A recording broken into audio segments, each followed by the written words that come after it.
వేదం అనేది అందరూ నేర్చుకోవచ్చు అంటారా? ఒక బ్రాహ్మణ్స్కి మాత్రమే పరిమితమా?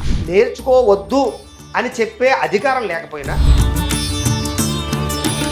ఇంత జాతకాలు చూసి అంత ఘనంగా వేద పండితుల మధ్య జరిగే వివాహాలు ఎందుకు విచ్ఛిన్నమవుతున్నాయి అసలు ఈ రోజుల్లో? ఇది రోజు మాకు వచ్చే పెద్ద సమస్య ఇది. అర్థమైందా మీకు? ఒక సమస్య ప్లస్ కష్టం జాతకం రెండిట్లో ఏది బెస్ట్? ఒక్క విషయం చెప్తాను మీకు. మీరు ఇప్పుడు సరదాగా హాస్పిటల్కి వెళ్తారా? ఎందుకు? అవసరం ఎలాంటి హెల్త్ ఇష్యూ లేదు కాబట్టి. అంతే.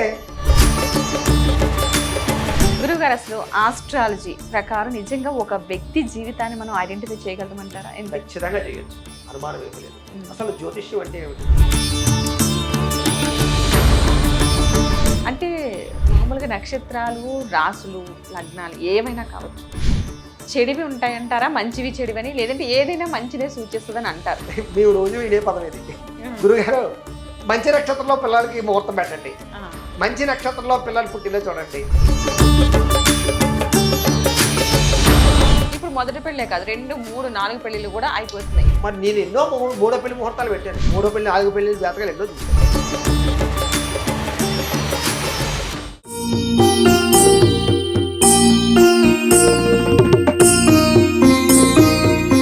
నమస్తే, వెల్కమ్ టు బీఆర్కే. నేను పద్మ. ఈ రోజు మనతో పాటు స్టూడియోలో ఉన్నారు ప్రముఖ ఆధ్యాత్మికవేత్త, శ్రీ గాయత్రి ఆస్థాన పండితులు బ్రహ్మశ్రీ ఇటికరాల సుబ్రహ్మణ్య శర్మ గారు ప్రస్తుతం మనతో పాటు ఉన్నారు. వారిని అడిగి మనకున్న సందేహాలన్నింటినీ కూడా నివృత్తి చేసుకునే ప్రయత్నం చేద్దాం. నమస్కారం గురుగారు. నమస్కారం అమ్మా. గురుగారు, అసలు ఒకసారి మీ దినచర్య మా ప్రేక్షకుల కోసం. తప్పకుండా. ప్రధానంగా ఏంటంటే మాది గాయత్రి పీఠం బెదురుపాక. మా ముత్తాతల గారి దగ్గర నుంచి కూడా అందరూ వేద పండితులే. మా తాతగారు, మా ముత్తాతగారు కూడా వేద పండితులు, గాయత్రి ఉపాసకులు.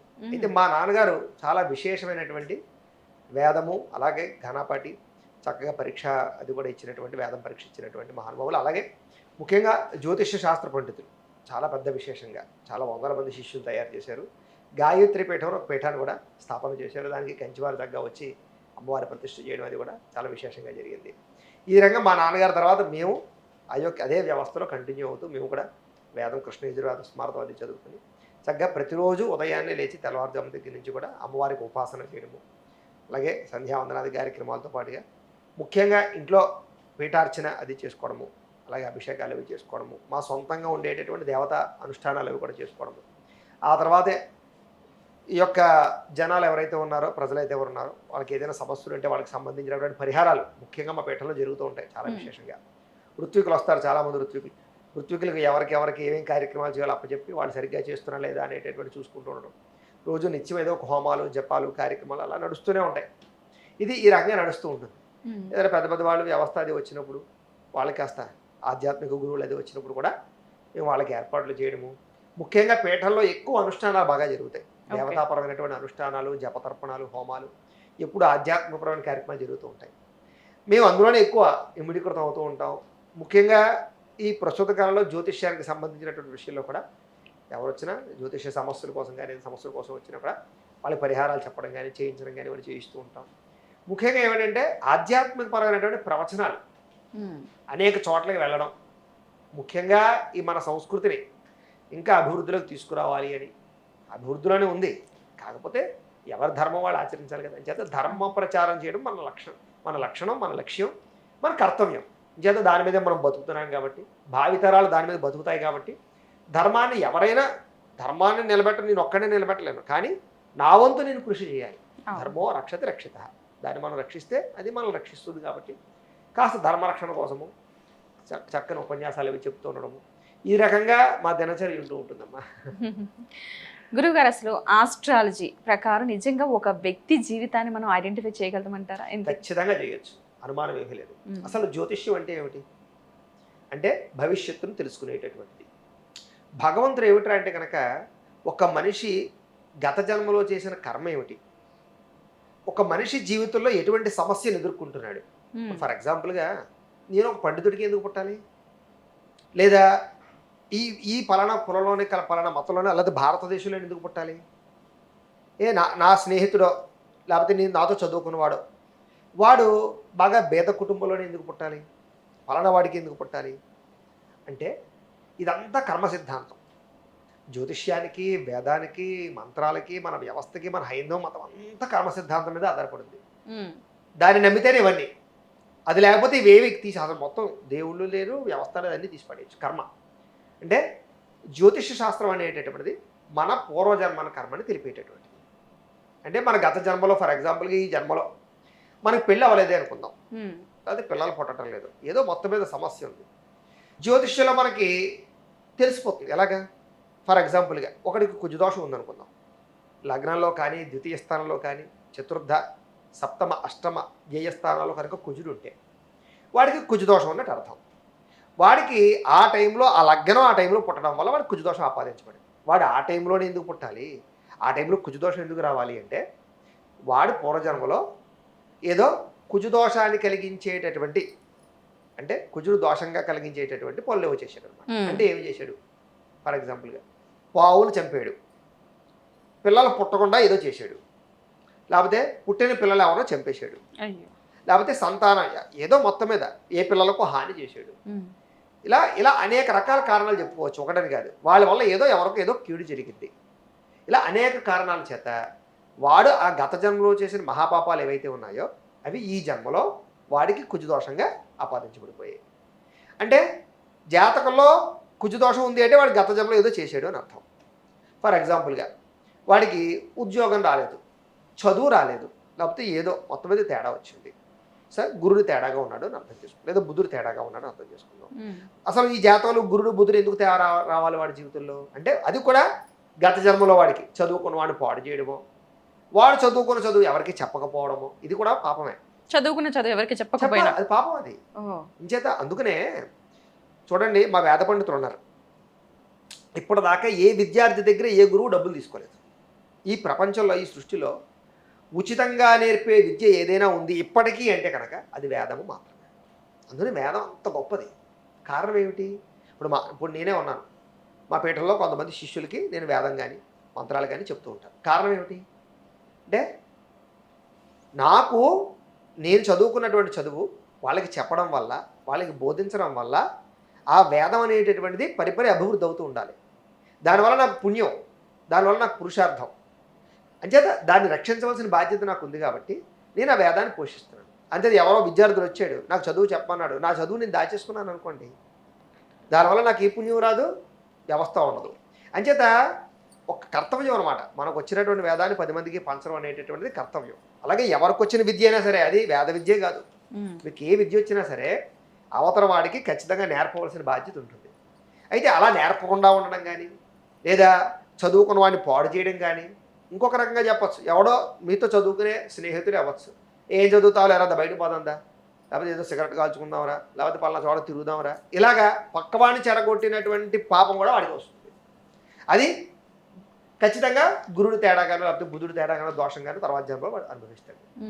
ఇలాగా ప్రతి దోషానికి కారణం గత జన్మ. ఫర్ ఎగ్జాంపుల్గా వివాహం అవ్వలేదు, లేకపోతే భార్యతో సుఖంగా లేనివాడు, మొగుడు పెళ్ళని దెబ్బలాడుకుంటూ ఉన్నారు, లేకపోతే భార్య ఉంది కానీ వీడిని పట్టించుకోదు, ఇద్దరికీ సంసారం సుఖంగా ఉండదు. కారణం శుక్రుడు తేడా, కళత్రాధిపతి తేడా.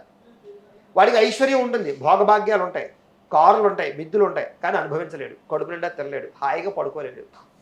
భోగకారకుడైనటువంటి శుక్రుడు తేడా. అంటే దాని అర్థం ఏంటి? గత జన్మలో వాడు పెళ్ళాన్ని ఏడిపించడమో, లేదా పెళ్ళం మొగుడిని ఏడిపించడమో, మొగుడు పెళ్ళాన్ని విడిపోవడానికి కారణమో అంటే అనకూడదు. కానీ ప్రస్తుత కాలంలో విడాకులకి సహాయం చేసే లాయర్లో ఇంకొకళ్ళు వాళ్ళు కూడా భవిష్యత్ జన్మలో ఖచ్చితంగా మొగుడు పెళ్ళాల మధ్య సమస్యలు ఎదుర్కొంటూ ఉంటారు. అలా అని చెప్పేసి అందరూ కాదు, ఇప్పుడు పరిస్థితిని బట్టి, ప్రభావాన్ని బట్టి వాళ్ళు విడిపోతానంటే విడదీయడం వేరు, కావాలని విడదీసేసినా లేకపోతే దానికి కారకులైనా ఖచ్చితంగా దోషం. ఇప్పుడు చూడండి, కొంతమందికి మొగుడు పిల్లలు ప్రశాంతంగా కాపురం చేస్తే వాళ్ళకి నిద్ర పడతారు, వాళ్ళకి పొలాలు పెట్టేసి అనుమానాలు పెట్టేసి వాళ్ళని విడదీసేయాలి. అలాంటి కుళ్ళు కుతంత్రాలు చేసి విడదీసినటువంటి వాళ్ళు ఖచ్చితంగా గత జన్మలో వాళ్ళకి శుక్రుడు తేడాగా పడతారు. అంటే లాజిక్ అర్థమైందా మీకు? జాతకంలో ఉన్నది జరుగుతాయా? జరుగుతాయి. ఎందుకు జరుగుతాయి? గత జన్మలో చేసిన పాపాలు జాతకంలో ఆపాదించబడతాయి కాబట్టి ఆ కర్మ వాడు అనుభవిస్తున్నాడు ఇక్కడ. ఇది ఫస్ట్ లాజిక్. అయితే ఇందాక మీరు జాతకంలో చెప్పింది జరుగుతాయా అంటే సింపుల్ లాజిక్. ఎవరైనా జాతకం పట్టుకొచ్చిన వెంటనే ఒరే నీకు పెళ్ళి అయిందా? అవలేదండి. ఒరే నీకు ఉద్యోగం వచ్చిందా? రాలేదని చెప్తాడు. కారణం ఏంటి? జాతకంలో చూస్తే పలానా దోషం ఉంది. ఒరే నీకు పెళ్ళి అవ్వలేదు కదా అంటే అవ్వలేదని చెప్తాడు. పలానా అంటే జాతకంలో ఉన్నది జరుగుతుందా లేదా అక్కడ? అవును. నీకు ఆల్రెడీ గతంలో ఉద్యోగం పోయి ఉండాలి 2 నెలల క్రితం 3 నెలల క్రితం. అవును గురుగారు పోయింది అంటే అర్థం ఏంటి? జాతకంలో ఉన్నది మనకు కనపడింది వాడికి జరుగుతుందా లేదా? అంటే ఇవన్నీ కూడా జరుగుతాయా జరగవా అంటే ఖచ్చితంగా జరుగుతాయి. అయితే ప్రస్తుత కాలంలో ఏంట్రా అంటే జ్యోతిష్యం మీద చాలా పెద్ద అభాండాలు పడ్డాయి. మామూలుగా కాదు ఇంకా.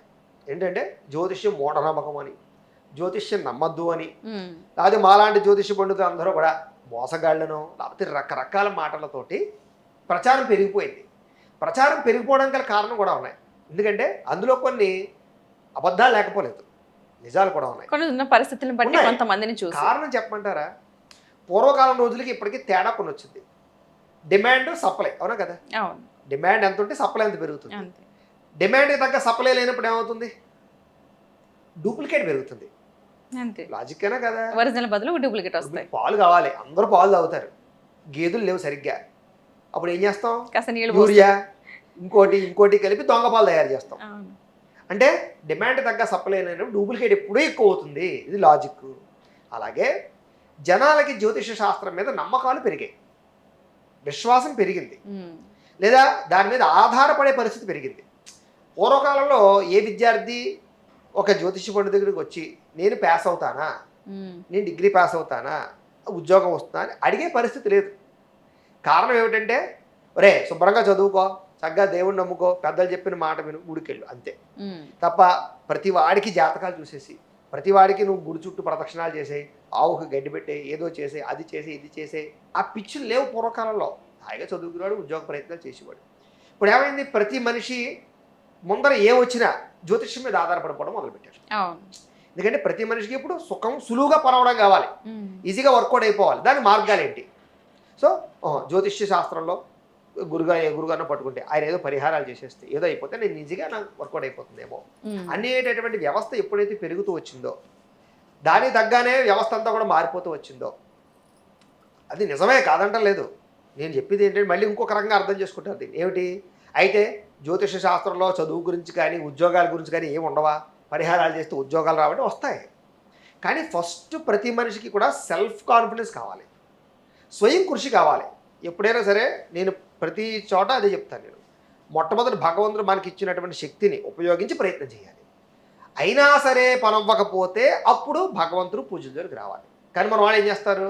ముందే ప్రయత్నం చేయడం ఉండదు, ముందరే మాలాంటి వాళ్ళు ఫాస్ట్గా అయిపోవాలి, అని ఏదో పూజ చేస్తే అయిపోవాలి అనుకుంటారు. అప్పుడు ఏమవుతుంది? దాన్ని క్యాష్ చేసుకోవడం తయారవుతుంది. సో ఇక్కడ ఏమిటంటే కనుక ఆ రకంగా వ్యవస్థ పెరిగి కొలిది కూడా జ్యోతిష్యం నేర్చుకునే వాళ్ళు తక్కువైపోయారు, సరైన పండితులు తక్కువైపోయారు, చెప్పించుకునే వాళ్ళు పెరిగిపోయారు. ఇప్పుడు నాలాంటి వాడి దగ్గర జ్యోతిష్యం చెప్పించుకోవాలనుకోండి, ఏ అపాయింట్మెంట్ అనో 3 రోజులు ఆగడం, 4 రోజులు ఆగడనో, వారం రోజులు ఆగడనో చెప్తూ ఉంటాం. వీళ్ళకి ఆగే ఖాళీ ఉండదు. అప్పుడు అర్జెంట్ ఇప్పుడు తెలిసిపోవాలి, నాకు అర్జెంట్గా ఎవరిదో చేయిపోవాలి, ఏదో అయిపోవాలి. ఎవరి దగ్గరకు వెళ్తారు, ఏ చెట్టు కింద వాడి దగ్గరకు, ఇంకోటి దగ్గరకు హడావడం వాడి దగ్గరకు, వాడు ఏదో చెప్తాడు, భయపెట్టేస్తాడు, చేసేస్తుంటాడు. అది అవ్వదు వాళ్ళకి. అవ్వకపోతే జ్యోతిష్యం లేదు, ఏమి లేదు, పిచ్చిది అంతాను అని మొదలు పెడతారు. ఇక్కడ ఏమవుతుందంటే ఎప్పుడైతే జనాలు దీని మీద ఆధారపడిపోవడం మొదలైపోయిందో, కావాల్సినంత వ్యవస్థ లేదో, పండితులు లేరో, దీన్ని కూడా క్యాష్ చేసుకున్న వాళ్ళు పెరిగిపోయారు అంతే. సరిగ్గా నిజంగా జ్యోతిష పండితులు ఎవరో కూడా ఈ రోజుల్లో విశేషంగా గట్టిగా ఒక 5-6 జాతకాలు మేము చెప్పలేము, గట్టిగా చెప్పగలిగేది 10 జాతకాలు. కారణం ఏమిటి? ఒక జాతకం వేయాలంటే 2-3 గంటలు టైం పడుతుంది. ఎందుకంటే ఏదో మామూలుగా కంప్యూటర్లో వేసేసి జాతకాలు కుదరవు. ఎందుకంటే లగ్నాలు తేడా వచ్చేస్తుంటాయి, టైములు తేడా వచ్చేస్తుంటాయి. మాలాంటి వాళ్ళు ఏమిటంటే కనుక పంచాంగాలు తీసుకుని కాస్త లెక్కలు కట్టుకుని దశలు కట్టుకుని కొంచెం అటు ఇటు తేడాలు రాకుండా ఒక 2-3 నిమిషాలు తేడా వచ్చినా సరే మారిపోతుంటాయి. కాబట్టి కొంచెం జాగ్రత్తగా వ్యవహారం చేసుకుని అన్నీ అట్టే పెట్టుకుని ఒక పర్టికులర్ టైంలో చూసుకుని వాడికి చెప్పడం ట్రై చేస్తూ ఉంటాం. సో తక్కువ మందికి చెప్పడం జరుగుతుంది. అది ఊరికే ఇంక కనపడిన వాడికల్లా జాతకాలు చెప్పేసి ఏదో చెప్పేసి అది వర్కౌట్ అవ్వదు, అది కరెక్ట్ కూడా కాదు. అలాగా ఎవరు పడితే వాళ్ళు దీంట్లోకి వచ్చేసి ఇష్టం వచ్చింది చెప్పడం వల్ల దీని మీద అభాండాలు పడిపోయాయి. అంటే జ్యోతిష శాస్త్రం మూఢనమ్మకం అని ఇంకొకటని తప్ప ఎవడో చెప్పింది, నేను చెప్పింది, మీరు చెప్పింది నమ్మద్దు. ప్రతిదానికి గ్రంథం ఉంది. గ్రంథం నేను చెప్పిన అదే ఆధారం, మీరు చెప్పిన అదే ఆధారం. మీరు ఇప్పుడు ఎవరికైతే అనుమానం ఉందో, నమ్మకం లేదో ఫస్ట్ నమ్మద్దు. నేను నమ్మలేదు మొట్టమొదట, నేను నమ్మిన వాడిని ఏం కాదు. నేను అలాంటి ప్రతి మనిషిలోనూ ఒక నాస్తికుడు ఉంటాడు. నేను కూడా ప్రతిదాన్ని నమ్మేయడానికి నేను ఒప్పుకోను. ఇప్పుడు నాలో ఒక నాస్తికుడు ఉంటాడు. కానీ నాకంటూ ఆ నాస్తికుడుగా ఉండిపోకూడదు. కానీ దాని గురించి వెతకడం మొదలు పెట్టాలి. అవునా కాదా, ఇంతమంది జ్యోతిష్యం గురించి చెప్తుంటే అవుతుంది, ఎందుకు అసలు ఏంటి దీంట్లో లాజిక్ కరెక్టా కాదా, మొట్టమొదటి అధ్యయనం చేయడం మొదలు పెట్టాలి.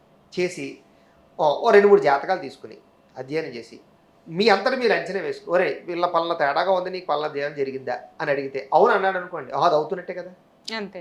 ఇలా ఓ 10-15 క్వశ్చన్స్ తీసుకుని ఆ 10-15 క్వశ్చన్స్కి ఇందులో ఆన్సర్ వస్తుందా లేదా చూసుకుని ఒకసారి మీరే దాన్ని అవగాహన చేసుకుంటే అది అవునా కాదా మీకు తెలిసిపోతుంది, అప్పుడే నమ్మండి. ఎందుకంటే మేము కూడా అలా వచ్చినాం. మా నాన్నగారు పెద్ద జ్యోతిష పండితులైనా కూడా నాకు డౌట్ ఉండేది, ఏంటి ఇంత కరెక్ట్గా యాక్యురేట్గా అలా చెప్పగలుగుతున్నారు ఎవడైనా వస్తే, ఇందులో ఏంత నిజం ఉంది ఏమిటి ఇంత అని అనుమానంతో నా అంతా నేను ఎన్నో పరిశోధనలు చేసి ఎంతో అబ్జర్వేషన్ చేసి నక్షత్ర లక్షణాలు ఏంటి, లగ్న గుణాలు ఏంటి, ఈ గుణాలు ఏంటి అన్నీ అంచనా వేసుకుని మా ఫ్రెండ్స్ మీద ప్రయోగించో, లేకపోతే మా నాన్నగారి దగ్గరికి వచ్చిన జాతకాలు నేను పర్సనల్గా తీసుకుని ప్రయోగించో, కొన్ని రకాల ప్రయోగాలు చేసో, అవును నిజమే కరెక్టే ఇది ఇలాగే జరుగుతుంది, ఎన్నో రకాల క్రాస్ చెక్లు చేసుకుంటే కానీ, ఎందుకంటే మీకు చెప్పాలంటే నేను ముందర క్రాస్ చెక్ చేసుకోవాలి, లేకపోతే నేను ఏమవుతాను అబాస్పాలు అయిపోనా. మీరు ఏదో ఎక్స్పెక్టేషన్స్తో నా దగ్గర వస్తారు ఏదో చెప్తానని, మీరు వచ్చిన తర్వాత నేను అబాకు చబాకు చెప్పాను అనుకోండి, ఏమంటారు అది చెప్పావా లేవయ్యా, నీకోసం ఇంత దూరం నుంచి వచ్చాను నేను అని నా మొహం మీదే ఇచ్చేసి వెళ్ళిపోతారా లేదా. సో అక్కడ నేను ఏమవుతాను. సో మొట్టమొదటి నేను ఎవరికైనా చెప్పాలంటే నేను ఫస్ట్ 1-10 సార్లు క్రాస్ చెక్ చేసుకోగలగాలి, చేసుకుని దాని మీద నాకు ఫుల్ కాన్ఫిడెన్స్ ఉంటేనే నేను మీలాంటి వాళ్ళకో ఎవరికో వచ్చిన వాళ్ళకో జ్యోతిష్యం చెప్పే ధైర్యం చేయగలుగుతాను. అర్థమైంది మీకు, అంటే యాక్యురేట్గా ఏదో భయపెట్టేసి చెప్పేయడం వేరు, యాక్యురేట్గా చెప్పడం వేరు. సో ఆ పరిస్థితి మాలాంటి వాళ్ళకి కూడా రావడానికి కారణం పరిశోధన చేసుకున్నాం కాబట్టి అది అలా జరుగుతోంది. కాబట్టి నేనేం చెప్పలేదు దాన్ని, ఎవరూ చెప్పలేరు దానికి, ఎందుకంటే ఎవరికి వాళ్ళు పరిశోధన చేసుకుంటే నీకు తెలిపోతుంది. అంచేత జ్యోతిష్యం నిజమా కాదా అంటే ఎప్పటికైనా నిజమే, ఎందుకంటే నిజాన్ని ఎవరో కూడా మార్చలేరు. అంచేత నేను అవ్వదు జరగదు ఇందులో ఏమీ లేదని చెప్పినా మీ అంతటి మీరు వచ్చి పుస్తకాలు పరిశోధన చేసుకున్న గ్రంథాధ్యయనం చేసి చూసుకుంటే మళ్ళీ మీకు అది జరుగుతుంది, చచ్చినట్టు నమ్మవలసిందే. జ్యోతిష్యం చచ్చినట్టు నమ్మవలసిందే, కారణం ఏంటంటే నిజం కాబట్టి జరుగుతుంది కాబట్టి. అయితే ఇంకొక లాజిక్ ఉంది ఇక్కడ, ఏమిటంటే జ్యోతిష శాస్త్రంలో ఉన్న పెద్ద సమస్య ఏంటంటే కనుక దీనికి కేస్ స్టడీస్ చాలా ముఖ్యం, 2 ఉపాసన బలం ముఖ్యం. ఎవరు పడితే వాడు జ్యోతిష్యం చెప్పడం కుదరదు, అర్థమైందా మీకు. కారణం ఏంటి, ప్రతి దానికి ఎలాగైతే కొన్ని కండిషన్స్ ఉంటాయో, కొన్ని నియమ నిబద్ధతలు ఉంటాయో, అలాగే జ్యోతిష శాస్త్రానికి కూడా కొన్ని నియమ నిబద్ధతలు ఉన్నాయి, కొన్ని శాపాలు ఉన్నాయి. శాపాల గురించి అందరికీ తెలుసు, పార్వతీ అమ్మవారు శపించిందనే విషయం.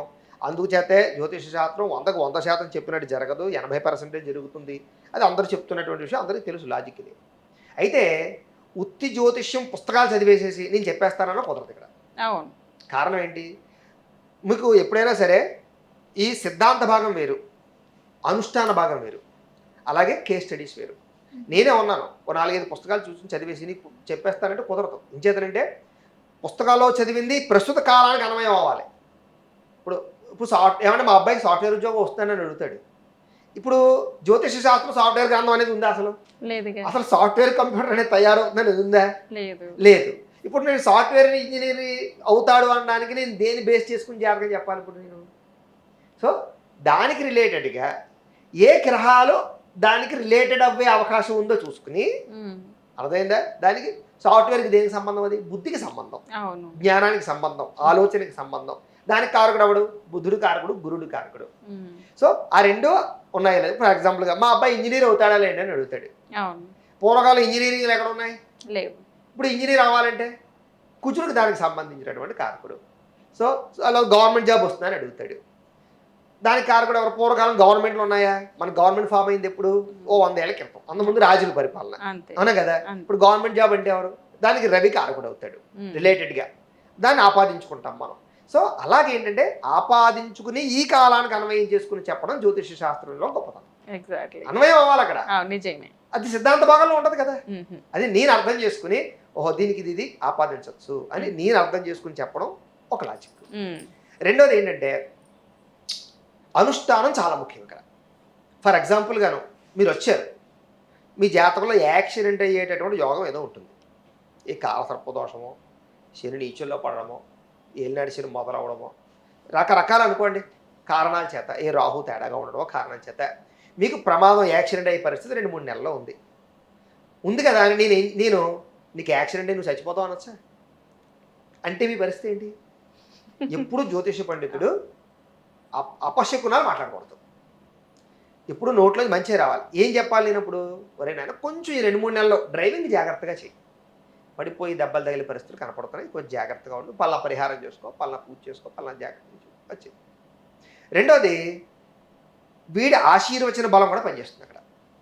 అర్థమైందా మీకు? అయ్య బాబు గురుగారు యాక్సిడెంట్ అయిపోతుందండి, ఏమైపోతుంది, ఏ కంగారు పడి నీకేం అవ్వదు, నువ్వు ప్రశాంతంగా ఉండవు కాబట్టి జాగ్రత్తగా ఉండు, పలానా గుడికి వెళ్ళు, పలానా పని చేయి. అంటే వీడు నోటితోటి నీకేమీ అవ్వదు అన్న ఏదైతే మాట ఉందో అందులో యాక్సిడెంట్ అయ్యేటటువంటి యోగం ఉన్నా కూడా అది తప్పించగలుగుతుంది.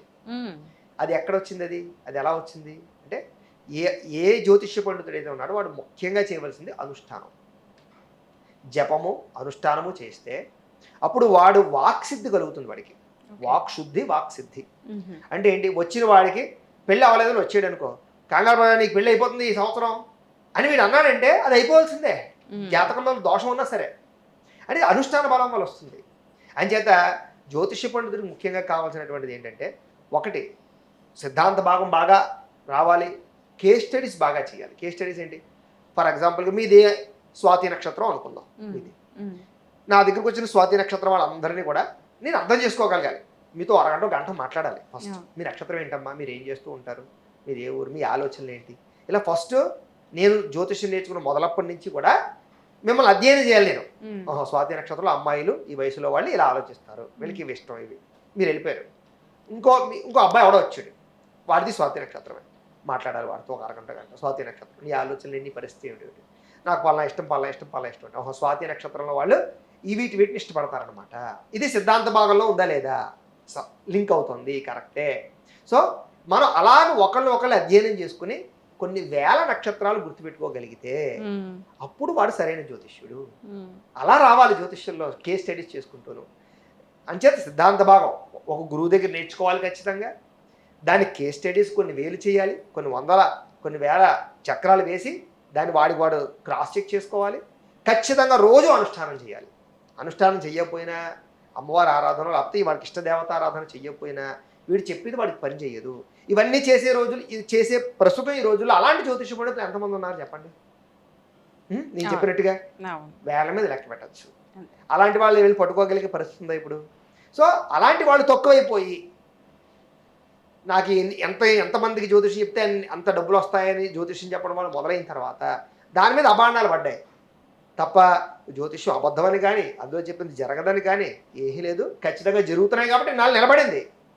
లేకపోతే ఈ రోజుల్లో ఇంత కంప్యూటర్ యుగంలో ఇంత టెక్నాలజీ వచ్చిన తర్వాత, ఇంత అడ్వాన్స్ అయిపోయిన తర్వాత ఇప్పటికీ జ్యోతిష్యం ఇలా ఉంది అంటే కనుక, ఇంత ప్రాముఖ్యత వహిస్తుంది అంటే కనుక చెప్పండి, దాంట్లో ఏ సబ్జెక్టు లేదంటారా?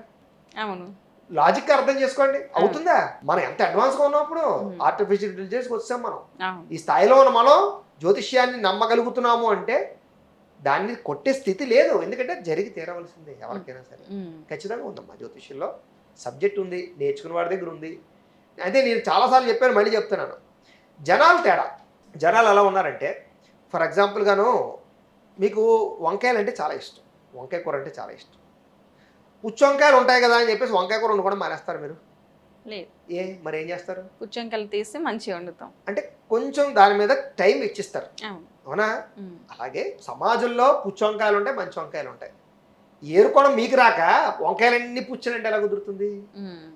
అదైనా సో మంచి వంకాయలు ఉంటాయి, కొంచెం జాగ్రత్తగా ఏరుకోవాలి మీరు. ఈజీగా దొరకవు, జాగ్రత్తగా వెతకాలి. ఇది కూడా అంతే. మంచి జ్యోతిష్యులు ఉంటారు, అలాంటి వాళ్ళు మనం ఎంచుకోవడంలో మనకి రావాలి.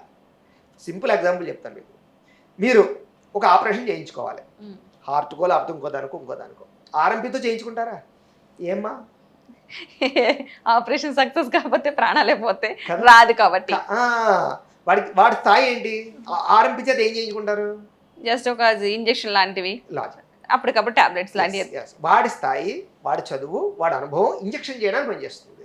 ఇంజెక్షన్ చేయించుకోవడం తప్పలేదు, ఆపరేషన్ చేయించుకోం కదా, అది మన ఇంగిత జ్ఞానం. మనం ఆపరేషన్ ఎప్పుడు చేయించుకుంటాం, ఎవరి చేత చేయించుకుంటాం? వాడు ఎండియా?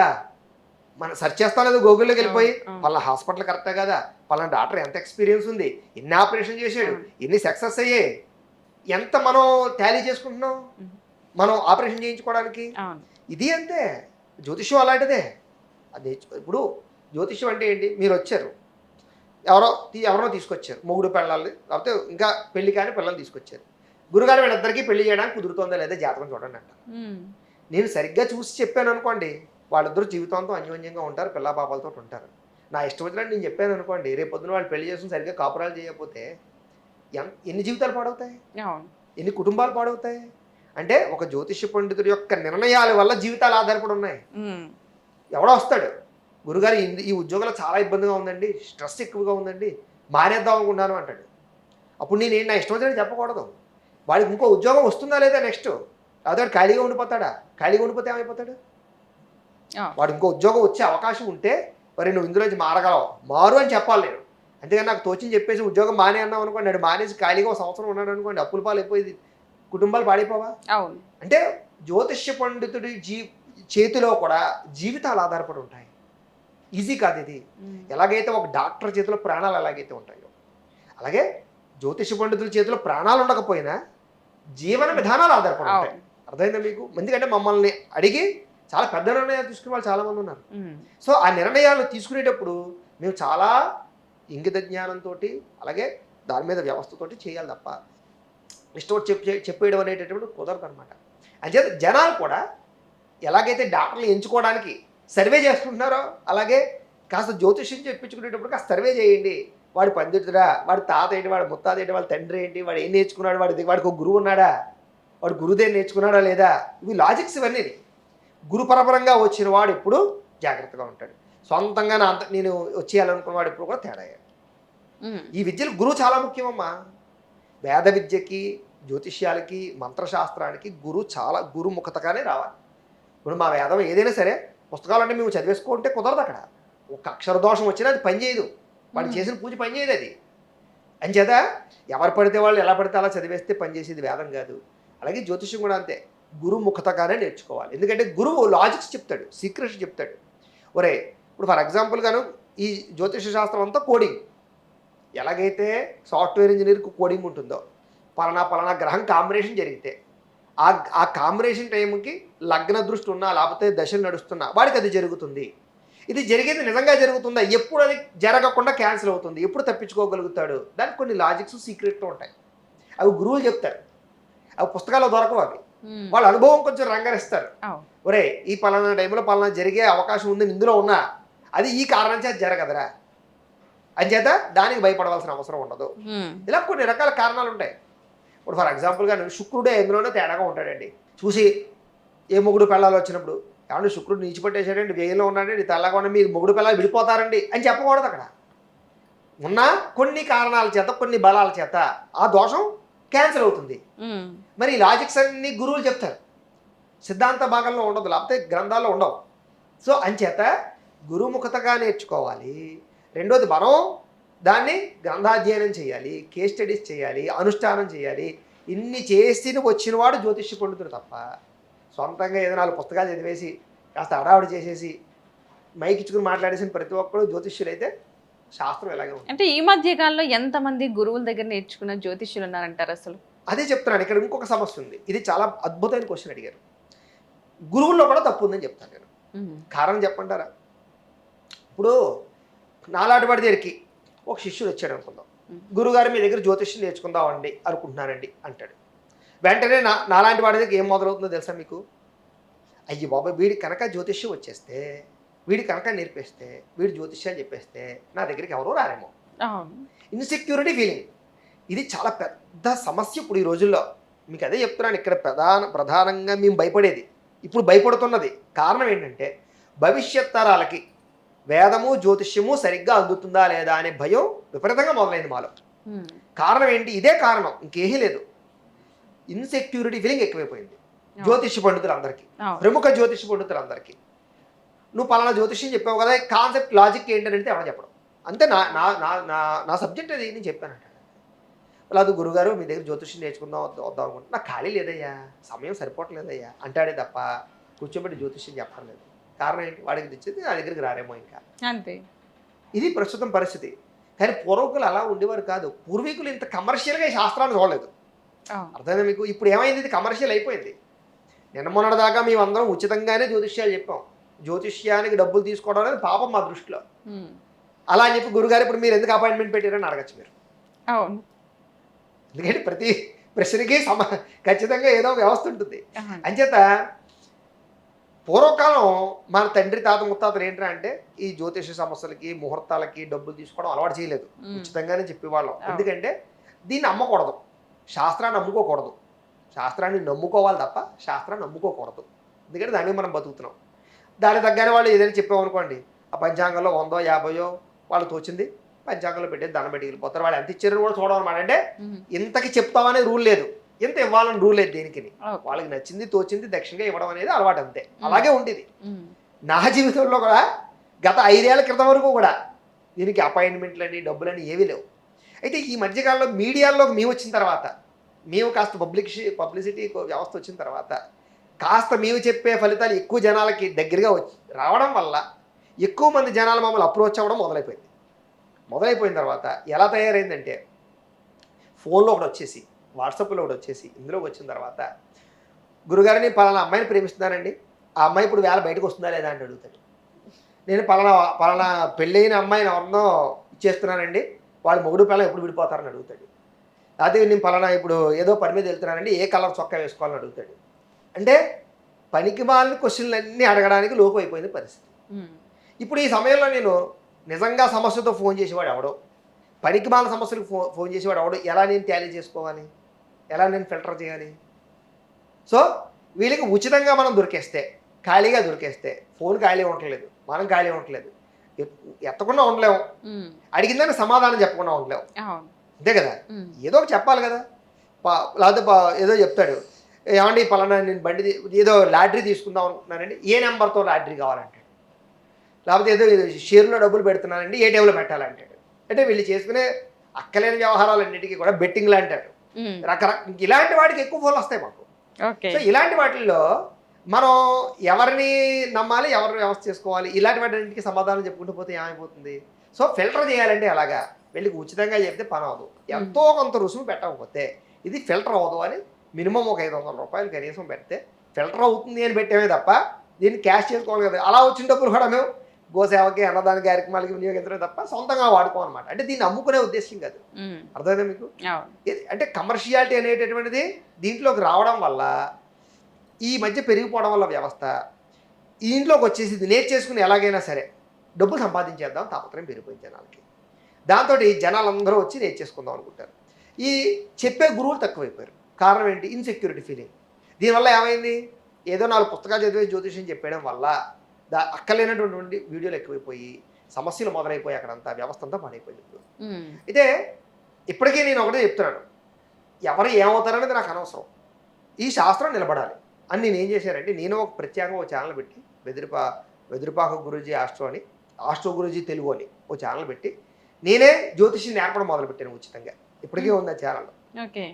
నేను ప్రత్యేకంగా ఒక బోర్డు తీసుకుని ఖాళీగా ఉండే టైంలో జ్యోతిష్యం నేర్చుకోండి. నేను ఎందుకు మొదలు పెట్టానంటే దానికి కూడా కొన్ని కారణాలు ఉన్నాయి. ఓ 4-5 ఏళ్ల క్రితం కొంతమంది మహానుభావులు అందరూ కూడా బాగా దీని మీద పడిపోయి, నాస్తికులు అందరూ కూడా ఒకేసారి దీని వ్యవస్థని చాలా పాడు చేశారు. మనందరికీ తెలుసు. ఈ బాబు గోగిలేటి వాళ్ళు, రకరకాల వాళ్ళందరూ కూడా, వాళ్ళ గురించి కూడా మనం డిబేట్లు చేసాం. అయితే ఆ సమయంలో దీని మీద చాలా ఎక్కువ ప్రభావం పడిపోయింది, మా మీద ఎక్కువ ప్రెజర్ పడిపోయింది. ఎందుకంటే పూర్వకాలంలో కొంచెం దీనికి అథారిటీగా కొంచెం దీన్ని వ్యవస్థ చేస్తూ మేము బాగా ఎక్కువగా ఉన్నాం కదా ప్రచారంలో. పూర్వకాలం నుంచి ఉన్నవాళ్ళం, మేము బాధ్యతాయుతంగా ఉన్నవాళ్ళం. మేము ఈ మధ్యకాలంలో చాలామంది వచ్చారు, అది వేరే విషయం. కొంచెం బాధ్యతాయుతంగా రెస్పాన్సిబిలిటీ తీసుకునే స్థితిలో ఉన్నవాళ్ళం మేము, సమాధానం చెప్పవలసిన పరిస్థితి. మా మీద ప్రెజర్ పెరిగిపోయి అప్పుడు చాలామందికి ఫోన్లు చేసేవాళ్ళం మేము. ఏం చేద్దాం, ఒరే నువ్వు పల్లతో ఈ ఫలితం ఎలా చెప్పావు, ఈ ఫలితం ఎలా చెప్పావు, ఏంటిది, దేని బేస్ చేసుకుని చెప్పావు అని అడిగితే, అయ్య బాబాయ్ అలా కాదండి, నేను పల్లవాడిది ఎవడవాడు ఏం చెప్పాడు అయ్యా. తర్వాత గురుగారు ఏమనుకోద్దండి, మేము నేర్చుకుందామని నేర్పివాళ్ళు లేడండి, ఏదో చెప్తున్నామండి, ఏదో బతుకు తిరగకండి. ఇలాగా ప్రతి ఒక్కళ్ళు అలా చెప్పడం మొదలుపెట్టారు. ఎన్ని ఫోన్లు చేసినా ఓ 10-15 ఫోన్లు చేస్తే ప్రతి ఒక్కళ్ళు కూడా వాళ్ళు ఫైనల్గా వచ్చి, ఎందుకురా నువ్వు యూట్యూబ్లోకి వచ్చి లేకపోతే టీవీలోకి వచ్చి ఇలా చెప్తున్నావు, వాళ్ళ ఏంటి దీని కారణం, నువ్వు చెప్పిన దాని బేస్ ఏంటి అని అడిగితే బేస్ చెప్పేవాళ్ళు కాదు, ఏదేదో పిచ్చి పిచ్చి మాటలు చెప్పేవారు కాసేపు హడావుడికి. తర్వాత పిచ్చి పిచ్చి నాటకాలు ఆడుతున్నావు ఏంటి, మొత్తం నీ వ్యవస్థ అంతా బయట వచ్చేస్తుందని చెప్తే అప్పుడు ఏమనుకోకండి బాబు, గురువు గారు మేము బతుకు తెరవండి, నేర్పి వాళ్ళు ఎవరు లేరండి, నేర్చుకుందాం, మీరు నేర్పుతారా అండి, ఇలా మొదలుపెట్టేవారు. ఓహో ఇలా ఉందని అన్నమాట వీళ్ళకి. సరే నేర్చుకోండి మీరు, ఫస్ట్ జ్యోతిష్యం చెప్పండి, నష్టం లేదు, నేర్చుకుని చెప్పండి. దీనివల్ల మన వ్యవస్థ అబాస్పాలు అవ్వదు. నేర్చుకుని శుభ్రంగా చెప్పండి, ఏం తప్పు లేదు అని చెప్పి నేను ఏం చేశానంటే మీ అందరికీ నేను ఒక ఛానల్ పెట్టి నేను ప్రత్యేకంగా జ్యోతిష్యం నేర్పుతాను, ఉచితంగా నేర్పుతాను. నాకు ఆ ఇన్సెక్యూరిటీ ఫీలింగ్లు ఏం లేవు. నా దగ్గరికి ఎవడో రాకపోయినా నాకు నష్టం లేదు. ఈ శాస్త్రం బతకాలి, భవిష్యత్ తరాలకు అందించాలి అని చేత నేను చక్కగా ఈ జ్యోతిష్యాన్ని అంతా నేర్పుతానని కూలంకుషంగా పామరుడు కూడా అర్థమయ్యే రీతిలో ఓ ఛానల్ పెట్టి చెప్పడం మొదలుపెట్టాను. అయితే కొన్నాళ్ళు నడిచింది, మళ్ళీ నాకేదో బిజీగా ఉన్న కారణం చేత ఇంకా చెప్పాలి, ఇంకా పాఠాలు చాలా ఉన్నాయి, 30-40 పాఠాలు చెప్పాను. అలా కొంతమంది కొన్ని బేసిక్స్ నేర్చుకుని కొన్ని చేసుకుని ఉన్నవాళ్ళు ఉన్నారు. అలాగా జ్యోతిష్య వ్యవస్థని అందించే వాళ్ళు తక్కువైపోయారు ప్రస్తుత కాలంలో. దానివల్ల నేర్చుకునే వాళ్ళు తక్కువైపోయారు. ఇంకొకటి కూడా ఉంది, శిష్యరకం చేయాలి. దీనికి గురువు దగ్గర ఏదైనా నేర్చుకోవాలంటే మేము పూర్వం శిష్యరకం ఎలా చేసేవాళ్ళం, ఇప్పుడు గురువుకు ₹1 ఇవ్వక్కలేదు, మనం ఉచిత విద్య ఇదంతా కూడా. కానీ గురు శుశ్రూషయా విద్య, ఏదైనా ఒక విద్య వాడికి రావాలంటే ముందర గురువు మీద గౌరవం ఉండాలి, గురువుకి శిష్యరకం చేయాలి. చేస్తే కానీ ఏ విద్య రాదు. అంచేత పూర్వం మా గురువుల దగ్గర కూర్చుని వాళ్ళు శిష్యరకాలు చేసేవాళ్ళం. వాళ్ళు ఏం పని చెప్తే ఆ పని చేసేవాళ్ళం.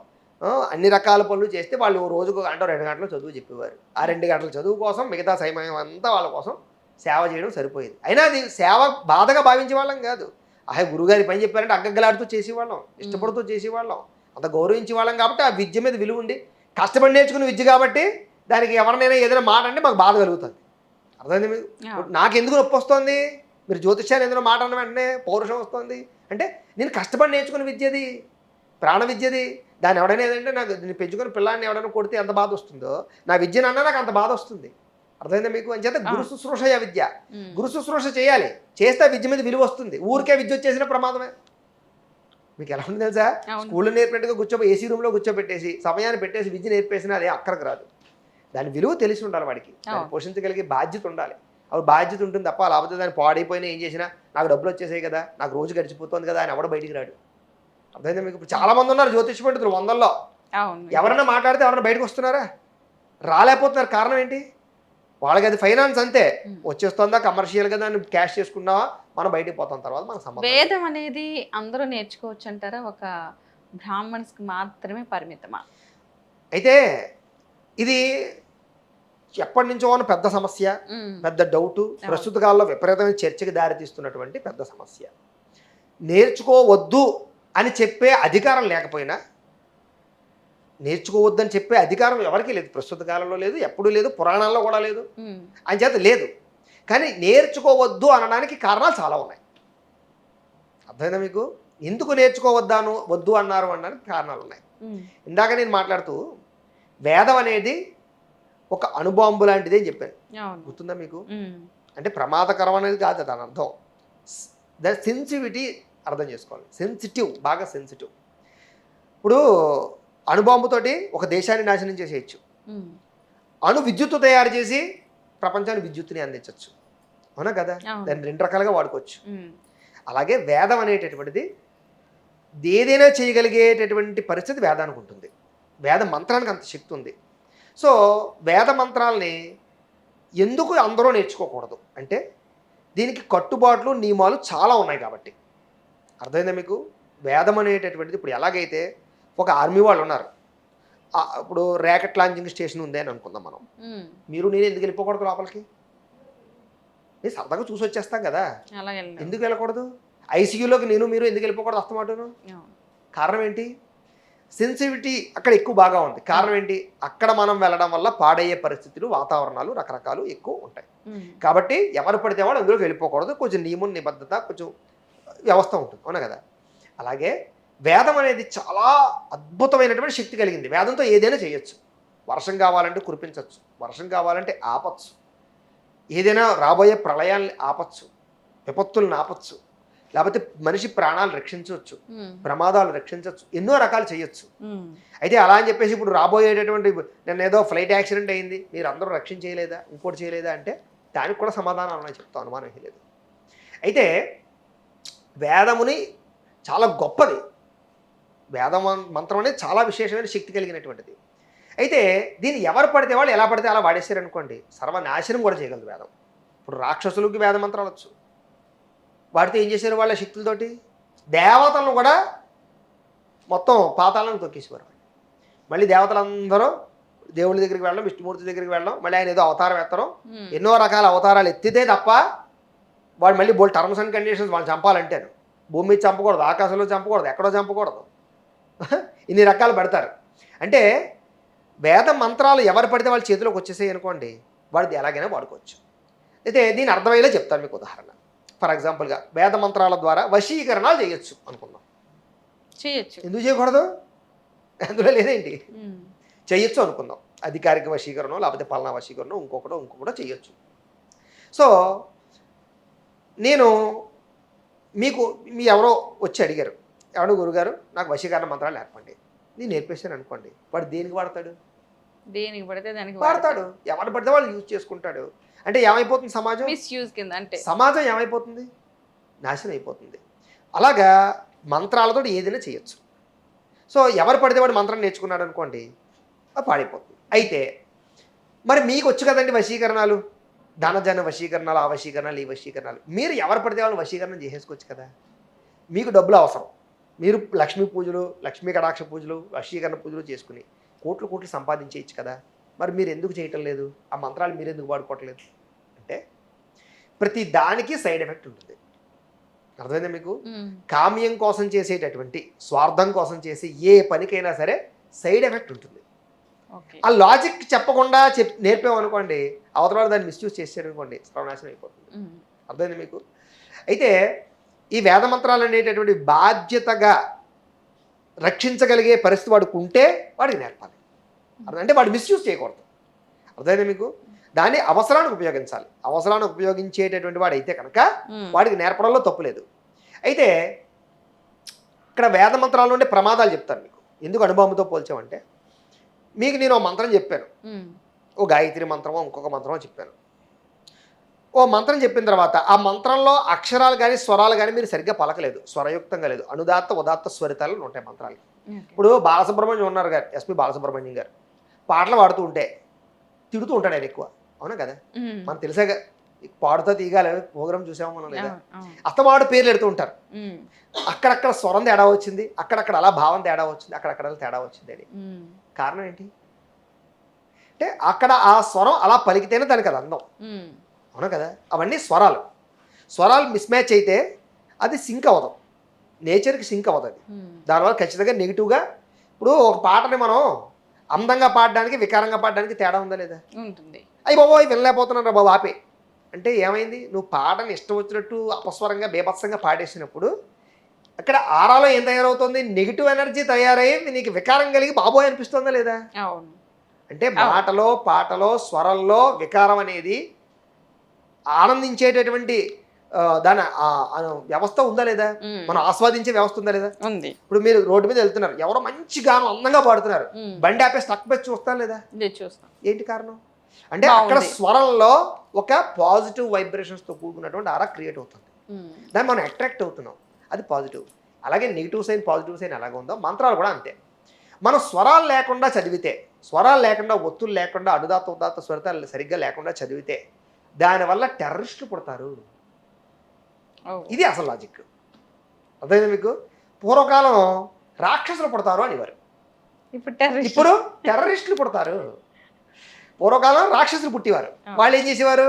ఎవడైనా బాగుంటే వాడికి నచ్చదు, ఎవడైనా హోదాను అనుభవిస్తే వాడికి నచ్చదు, వీడి కంట్రోల్లోనే ఉండాలి, అధికారం వీడి చేతుల్లోనే ఉండాలి, ఇంద్రుడైనా సరే కుర్చీ వీడికి ఇచ్చేసి కింద కూర్చోవాలి. అదే రాక్షసత్వం. ఇప్పుడు టెర్రరిస్టులు ఏంటి? మా మతమే నగ్గాలి, మేము చెప్పిందే వినాలి, ఎవడో ఆనందంగా ఉండకూడదు, సంతోషంగా బతకూడదు, చచ్చిపోవాలి, అందరూ ఏడుతుండే ఇది ఆనందం. ఇదే టెర్రరిస్టు.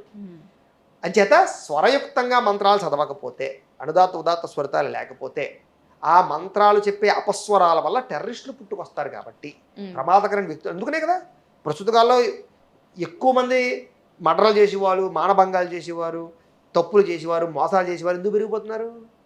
ఇంకో ఇలాంటి తప్పుడు వ్యవస్థ జరగడం వల్లే. అందుచేత ఇన్ని నియమ నిబద్ధనలు ఉంటాయి. మరి స్వరయుక్తంగా మంత్రాలు నేర్చుకోవాలంటే మేము నేర్చుకోవచ్చు కదండి, బ్రాహ్మణులు కాకపోయినా ఇతర వర్ణాల వాళ్ళైనా నేర్చుకోవచ్చు కదండి. మేము నేర్చుకుంటామండి, నేర్చుకోవద్దని ఎవ్వరూ చెప్పలేదు. దీనికి త్యాగాలు చేయాలి. మరి మేము త్యాగాలు చేసాం. ఇప్పుడు నాకు 7 ఏళ్ళు ఉపనయనం చేశారు, 7 సంవత్సరాలు. నాకేం తెలుసు అప్పుడు, ఆడుకునే వయసు. అప్పటి నుంచి నాకు సంధ్యావందనం, పొద్దున్న లేచే తెల్లవారుజామున లేవడం, సమయం సూర్యోదయానికి సంధ్యావందనం చేయాలి. పొద్దున్న నేను గోచి పెట్టుకోవాలి, పిలక పెట్టుకోవాలి, సంధ్యావందనం చేయాలి, ఉల్లిపాయలు భారీ వేయాలి, తగ్గించేయాలి, లేకపోతేను అస్తమానం తినకూడదు, ఏది పడితే అది ఎక్కడ పడితే అక్కడ బయట తినకూడదు, దీని మూడు ప్రాయశ్చిత్తాలు ఉంటాయి. ఏదో ఎవరినైనా చేసి వచ్చామంటే మళ్ళీ ఇంట్లో ప్రాయశ్చిత్తం చేసుకోవాలి, బయట ఫుడ్ తింటే ఇంట్లోకి వచ్చి యజ్ఞోపేతం మార్చుకోవాలి, ఇలా ఎన్నో ఉంటాయి, రకరకాల టర్మ్స్ అండ్ కండిషన్స్ ఉంటాయి. ఆ కండిషన్స్ అన్ని పాటించేవాడిని, గురు శుశ్రూష చేసేవాడిని. వేద విద్య నేర్చుకోవాలని పొద్దున మొదలు పెడితే రాత్రి దాకా బజ్రో 1-2 గంటలు రెస్ట్ తీసుకుని అలా చదువుతూనే ఉండాలి, వరిలేస్తుండాలి. వరిలేసింది మానకుండా మళ్ళీ కంటిన్యూగా జీవితాంతం అలవాటు చేసుకుంటూ ఉండాలి. అంటే దాన్ని పోషించాలి. రండి మీరు త్యాగం చేసి జీవితాన్ని ఇందులోకి అదే పని మీద ఉండాలి. నేను ఏదో మంత్రాలు తీసుకుని ఉద్యోగం చేస్తాను, కాసేపు వ్యాపారం చేస్తాను, కాసేపు ఎక్కడో తిరుగుతాను, కుదరదు అలాగా. ఎందుకంటే నేను ఒక మంత్రం మీకు నేర్పేనే అనుకుందాం, మీరు 10 రోజులు దాన్ని పట్టించడం మానేసరే అనుకుందాం, స్వరం మారిపోతుంది, అక్కడ ఒత్తులు మారిపోతాయి, అపస్వరాలు వచ్చేస్తాయి. కుదరదు అలాగా. ఎలా పడితే అలా స్వరాలు చెప్పే అధికారం మనకు లేదు. ఎందుకంటే దానికి శక్తి ఉంది, దానివల్ల నెగిటివ్ ఎనర్జీ పుడుతుంది, దానివల్ల ప్రపంచ వినాశనానికి కారణం అవుతున్నాం. కాబట్టి దాన్ని పోషించే పరిస్థితి ఉండి జీవితాన్ని త్యాగం చేసి ఇదే వృత్తిలో ఉంటూ దీన్ని పోషిస్తాను అంటే మత్స్య మాంసాలు మానేసి, మత్స్య మాంసాలు ఎందుకు తినకూడదు, నాలుక స్వరయుక్తంగా పలకదు, ఖచ్చితంగా తేడా వచ్చేస్తుంది. ఓ వారం 10 రోజులు వరుసగా ఉల్లిపాయలు తినేసామనుకోండి, అయిపోయింది, నాలుక మందం పట్టేస్తుంది, స్వరం కరెక్ట్గా రాదు. మా గురువులు తినేస్తారన్నమాట. చిన్నతనంలో చెప్తున్నాను, అదావా ఏదో నాలుక మంద పడిపోయింది, ఏం తిన్నావు ఇన్ని రోజుల నుంచి, అదావా అన్నారు కదా అని తిడతారన్నమాట. అంటే ఏంటి, ఆ అక్షరం స్పష్టంగా పలకాలంటే నాలుక పలచగా ఉండాలి, తాటగా బద్దపడిపోకూడదు. ఎప్పుడైతే ఉల్లిపాయలు వెల్లుల్లిపాయలు మత్స్య మాంసాలు తింటామో నాలుగు మొద్దు మారిపోతుంది, ఆ అక్షరం కరెక్ట్గా రాదు. ఉద్బుద్ధ్యస్వాగ్రే ప్రతి జాగృహ్యరమిష్టా పూర్తే సగుంసర యథాభయంచ పునః కన్వగ్స్వా పెతరమయువాన మన్వాదాగుంసి త్వైదంతు వేతం. అందులో అన్ని రకాల స్వరాలు జరగాలి. అది అలవాటు చిన్నప్పటి నుంచి అదే వ్యవస్థలో ఉండి వ్యవస్థ చేసుకుంటే ఆ అక్షరం స్పష్టంగా అలా వస్తుంది.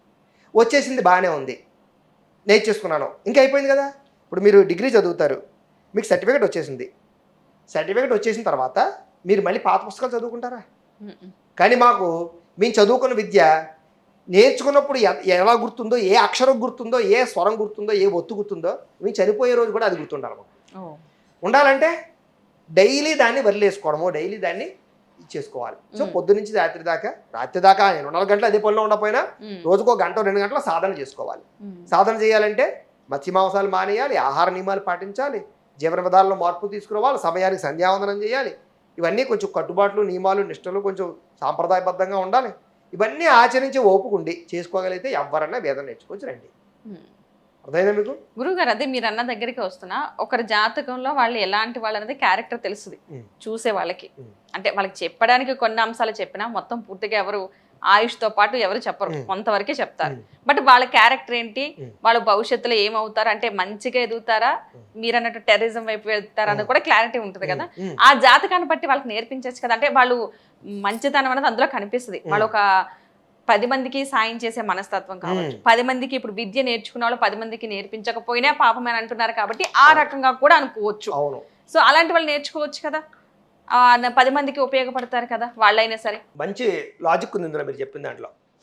ఇప్పుడు చిన్నప్పుడే పుట్టిన వెంటనే జాతకాలు చూపిస్తారు. జాతకం అంటే లేదు, పుట్టిన బిడ్డకి నక్షత్రం చూపిస్తారు టైం బట్టి. పుట్టిన వెంటనే కొన్ని రకాల శాంతులు చేయిస్తారు. చూసారా మీకు, పల్లాది నక్షత్ర శాంతి ఉందండి, లేకపోతే పలానా పిల్లాడికి బాలారిష్ట దోషాలు ఉన్నాయండి. అక్కడే వాడి పుట్టిన నక్షత్రాన్ని బట్టే వీడు స్పీడా స్లోవా ఏంటి కొంతమంది మేనమావకి గండం అని, తల్లికి గండం అని, తండ్రికి గండం అని, అందులో ఆల్రెడీ కొన్ని వచ్చేస్తాయి. చిన్నప్పుడే నువ్వులో నీడ చూసి అప్పుడు పిల్లాన్ని చూస్తుంటారు, మేనమావ కానీ తండ్రి కానీ. చిన్నప్పుడే పుట్టినప్పుడే కొన్ని శాంతులు జరిగిపోతాయి. అక్కడ కొంత ప్రాయశ్చిత్తం అయిపోతుంది. 12 సంవత్సరాలు దాటిన తర్వాత వరకు జాతకాలు చూడకూడదు. 12 సంవత్సరాలు దాటాక జాతకాలు చూస్తారు. చూసాక ఈలోపు వాళ్ళకి అర్థమైపోతుంది పిల్లాడు అగ్రెసివ్గా ఉన్నాడా, కోపిష్ట, మూర్ఖుడా, మాట వింటలేదా, అల్లరిగా ఉంటున్నాడా ఏంటి అర్థమైపోతుంది. అప్పుడు జాతకాలు చూపిస్తారు మాలాంటి వాళ్ళ దగ్గరికి వచ్చి. బాగున్నాయి అనుకోండి, జాతకాలతో పని లేదు. తేడాగా ఉన్నాడు అనుకోండి, జాతకాలు చూపిస్తారు. ఏమంటే ఈ కుజులో తేడాగా ఉన్నాడు, రాహు తేడాగా ఉన్నాడు, మా క్లారిటీ వచ్చేస్తుంది. ఏమంటే కొంచెం వీడికి చెడు వ్యసనాలు అలవాటు పరిస్థితి కనపడుతుంది, చెడు స్నేహితులతో తిరిగే పరిస్థితి ఉంది, చాలా జాగ్రత్తగా చూడాలి. వీడికి పలానా 18 ఏళ్ళు వచ్చేదాకానో 20 ఏళ్ళు వచ్చేదాకానో వ్యసనాలు అలవాటు అవ్వకుండా జాగ్రత్త పడండి. బయట బళ్ళు డ్రైవింగ్లు అవి ఇవ్వకండి, పడిపోయి యాక్సిడెంట్లు అయ్యే పరిస్థితులు ఉన్నాయి, లేకపోతే పలానా జాగ్రత్తలు తీసుకోండి అని ఖచ్చితంగా చెప్తాం. అది కనబడుతుంది కాబట్టి అందులో. అప్పుడు చెప్పడం వల్ల తల్లిదండ్రులు కూడా దాని తగ్గ ప్రికాషన్స్ తీసుకుని వాళ్ళని కాస్త ఏం చేస్తున్నారు, వాళ్ళు ఎవరితో తిరుగుతున్నారు ఏంటి అని అబ్జర్వేషన్ చేసుకుని వాళ్ళు మార్చడానికి ఉంటుంది, కౌన్సిలింగ్ ఇవ్వడానికి ఉంటుంది. ఉమ్, అలాంటి వాళ్ళకి కాస్త ఏ భగవద్గీత చెప్పో, మంచి కథలు చెప్పో, రామాయణం చెప్పో, ఇంకోటి చెప్పో మార్చుకోవచ్చు, ఏదైనా చేసుకోవచ్చు. ఎందుకంటే మొక్కలో వంగంది మానేయక వంగదు, అవును. మొక్కలో వంగుతారు. అందుకనే చిన్నప్పుడు పుట్టప్పుడు ఒకసారి జాతకం చూడడం, 12 సంవత్సరాలు దాటిన తర్వాత బాగుంటే అక్కర్లేదు, తేడాగా ఉన్నాడంటే జాతకం చూడటం. ఉమ్, లేదా ఏదైనా పిల్లలు రాంగ్ రూట్లోకి వెళ్ళేటటువంటి పరిస్థితి ఉంది అంటే ఖచ్చితంగా జాతకం చూసి ఏదైనా దానికి సంబంధించినటువంటి ఏమైనా పరిహారాలు చేసుకుని జాగ్రత్తలు తీసుకుంటే పిల్లలు పెద్ద అయ్యాక ప్రమాదకారులు కాకుండా ఉంటారు. ఉమ్. ఇది ఖచ్చితంగా ఆచరించవలసిన విషయం, అనుమానం ఏం లేదు. గురువు గారు ఒకే నక్షత్రం ఒకే రాశి ఉన్న అమ్మాయిల మనస్తత్వం వేరు, అబ్బాయిల మనస్తత్వం వేరు అన్నట్టు ఉంటుందా ఇద్దరికి? ఎందుకంటే కొంతమంది కవలలే అనుకుందాం, ఒకే సమయానికి పుట్టారు అనుకుందాం, వాళ్ళిద్దరు మనస్తత్వాలు వేరుంటాయి. ఇలాగా ఒకవేళ జాతకంలో అమ్మాయి పరిస్థితి వేరు, అబ్బాయి లక్షణాలు వేరు, క్లారిటీ ఉంటుందమ్మా. ఇప్పుడు ప్రధానంగా ఏంటంటే చాలా మంది ఏంటంటే ముఖ్యంగా మ్యారేజ్ మ్యాచెస్ విషయంలోకి వచ్చేసరికి అడుగుతుంటారు, ఏమంటే ఇద్దరిది ఒకే రాశి అయితే చెయ్యొచ్చా అండి, లేకపోతే ఒకే నక్షత్రం అయితే చెయ్యొచ్చా అండి అని. అయితే ఇక్కడ మనం అర్థం చేసుకోవాల్సింది ఏంటంటే రాసుల నక్షత్రాల కన్నా ముఖ్యమైనది ఒకటి ఉంది, లగ్నము. ఫర్ ఎగ్జాంపుల్గా జాతకంలో ఒక మనిషి పర్సనల్ జాతకం దేని బట్టి ఆధారపడి ఉంటుందంటే జాతకంలో రాశి చక్రంలో ఉండే లగ్నాన్ని బట్టి ఆధారపడి ఉంటుంది. సో ఆ లగ్నంలో ఖచ్చితంగా డిఫరెన్సెస్ ఉంటాయి. ఇప్పుడు మీది నాది మిథున రాశి అనుకున్నా, నా లగ్నం వేరుంటుంది, వృశ్చిక లగ్నం ఏదో ఉంటుంది, మీది ఏ కర్కాటక లగ్నం అయి ఉంటుంది, మొత్తం జాతకం అంతా మారిపోతుంది. కొన్ని మాత్రం సిమిలర్గా ఉంటాయి, చాలా కొంచెం, అంటే నక్షత్రాన్ని బట్టి రాశిని బట్టి కొన్ని లక్షణాలు దగ్గరగా ఉంటాయి. ఫర్ ఎగ్జాంపుల్గాను ఈ మిథున రాశి వారందరికీ కూడా మామూలుగా కొంచెం సాఫ్ట్నెస్, కొంచెం మంచితనము, ఓర్పు, సహనము ఇవన్నీ ఎలా ఉంటాయి, ఇద్దరిలోనే ఉంటాయి. కామన్గా ఉండేవి కొన్ని ఉంటాయి, అంతే తప్ప జీవితం అంతా ఒకేలా మాత్రం ఉండదు. ఖచ్చితంగా వాళ్ళ కోరికలు వేరేగా ఉంటాయి, వాళ్ళ చదువులు వేరేగా ఉంటాయి, వాళ్ళ నిర్ణయాలు వేరేగా ఉంటాయి, వాళ్ళ జీవన విధానం వేరేగా ఉంటుంది తప్ప కొన్ని ఇష్టాలు, కొన్ని వాతావరణాలు, కొన్ని పరిస్థితులు మారతాయి తప్ప ఏమి మారవు. అంచేత ఒకే సమయంలో పుట్టిన వాళ్ళైనా సరే ఇందాక నేను చెప్పినట్టుగా కర్మ సిద్ధాంతాన్ని బట్టి కూడా వాళ్ళ జీవితంలో మార్పులు వస్తూ ఉంటాయి. మరి ఇంతలా మార్పులు ఉన్నప్పుడు గురుగారు సంవత్సరానికి సరిపడగా జాతకం పంచాంగం రూపంలో ఆ ఉగాది రోజున సంవత్సరాది రోజున ఈ నక్షత్రం వాళ్ళకి ఇలా ఉంటది, ఈ రాశి వాళ్ళకి ఇలా ఉంటది, 12 రాశులు చెప్పేస్తూ ఉంటారు.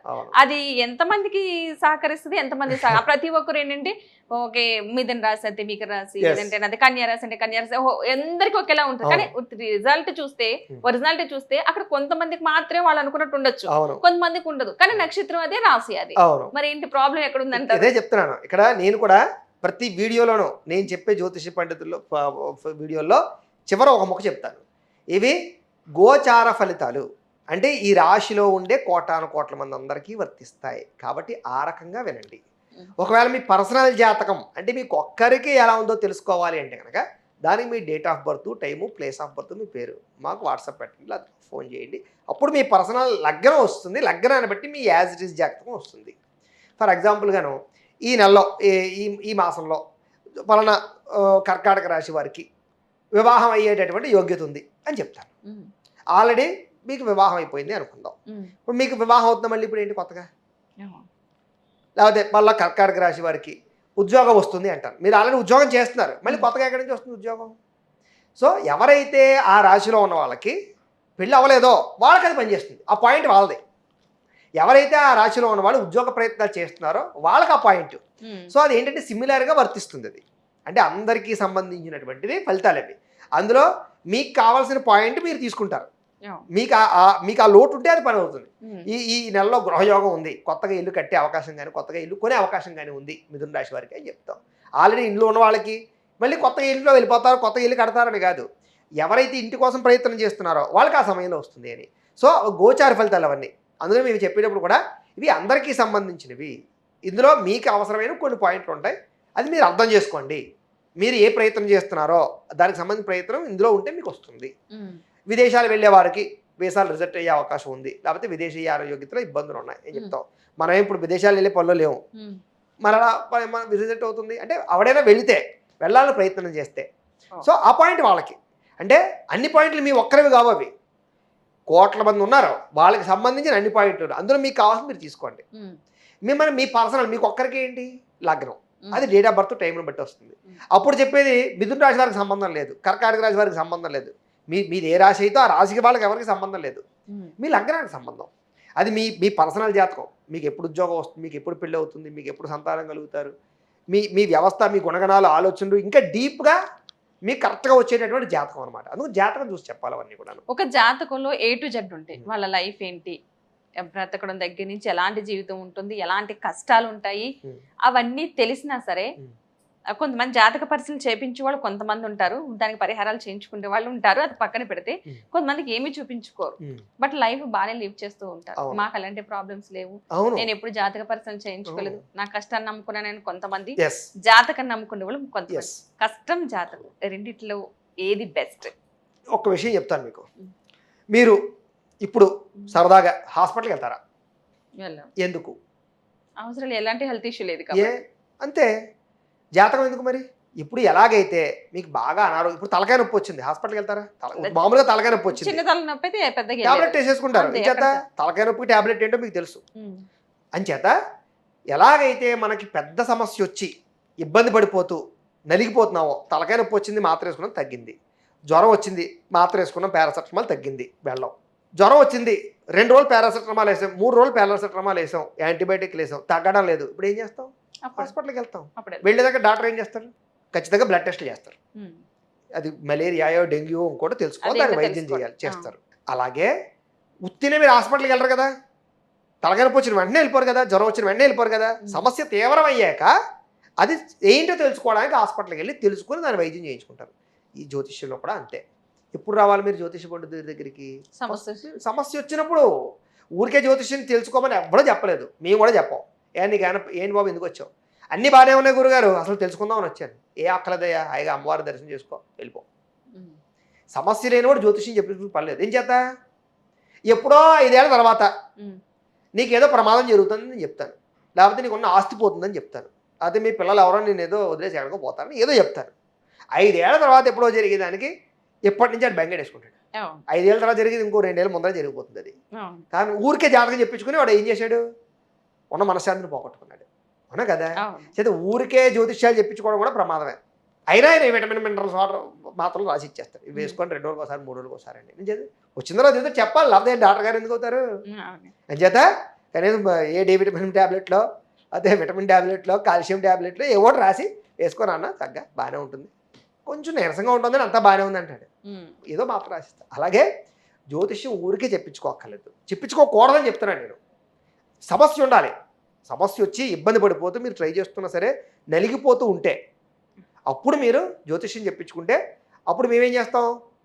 ఎలాగైతే డాక్టర్ బ్లడ్ టెస్ట్ చేస్తాడో మేము కూడా జాతకం టెస్ట్ చేస్తాం. అంటే వాడి జాతకం అంతా వేస్తాం.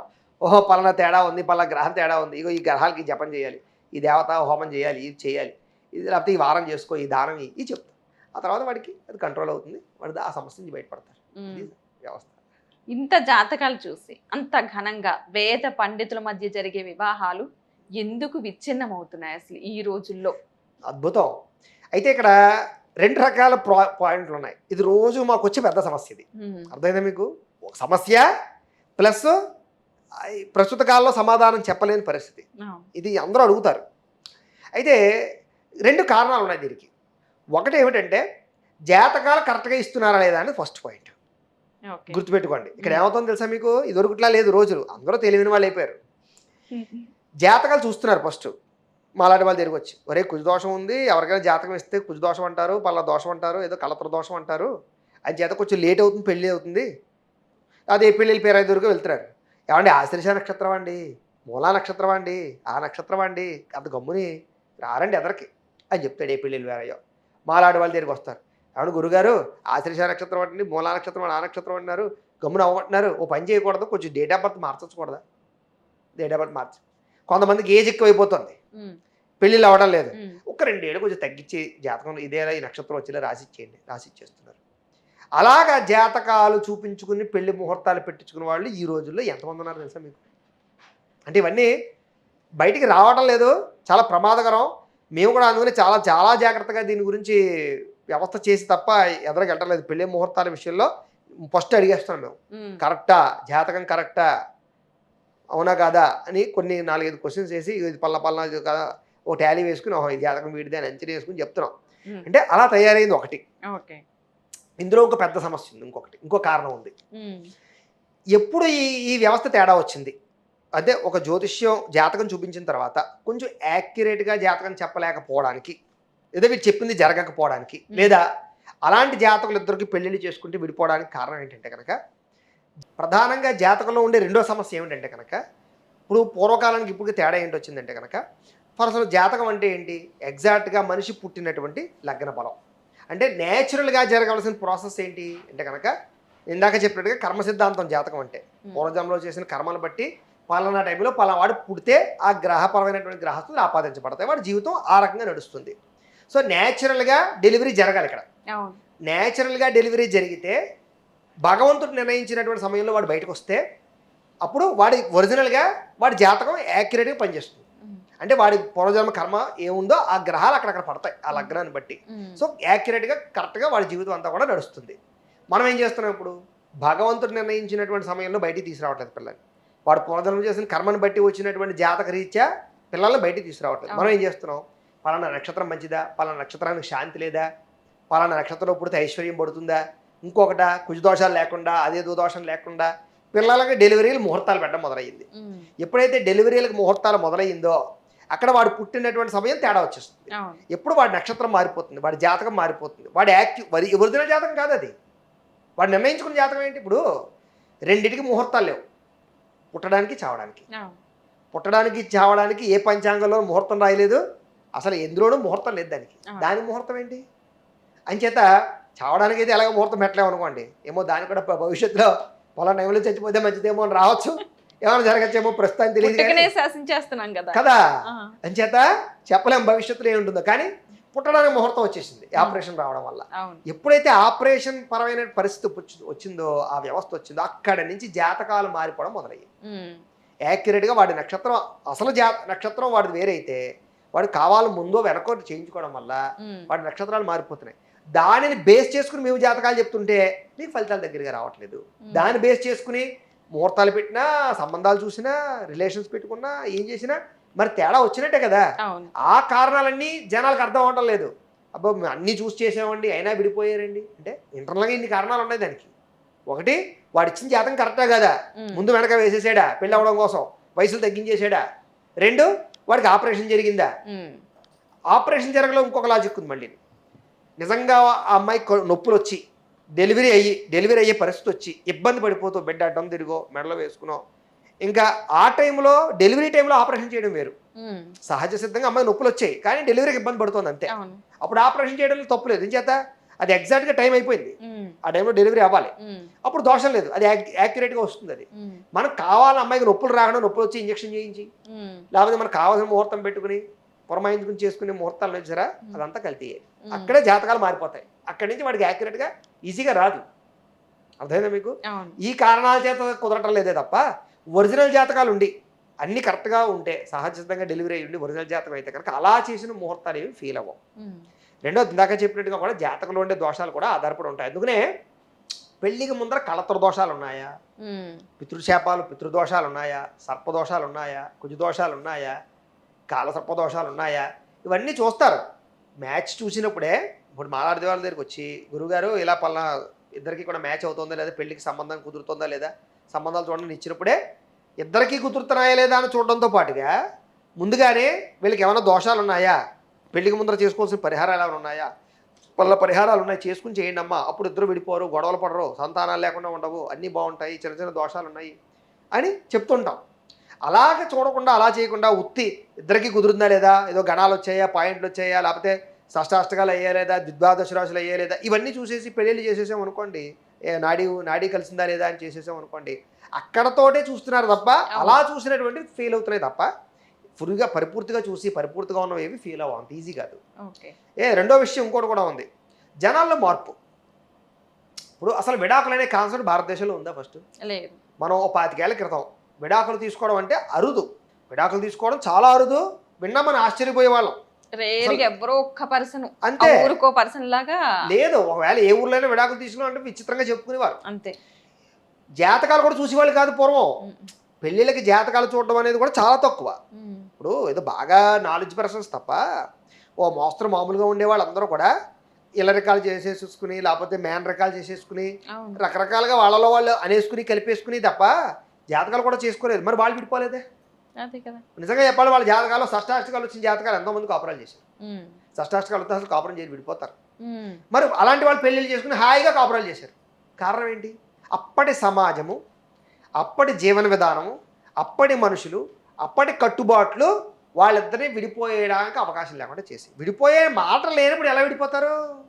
ఇప్పుడు ఒక పెళ్లి చేసుకున్నారండి, వాడు తాగుమోతు, ఉమ్. తిరుగుబోతు, ఉత్త దుర్మార్గుడు, ఏ పిల్లమైనా ఆ మొగుడు తాగుబోతు కాబట్టి నేను పుట్టింటికి వెళ్ళిపోతాను అన్నం కానీ, పుట్టింటికి వెళ్తే వాళ్ళు అమ్మ బాగానే వచ్చేసావు ఇంకెళ్ళకో వాడి దగ్గరికి అన్నం కానీ ఉందా?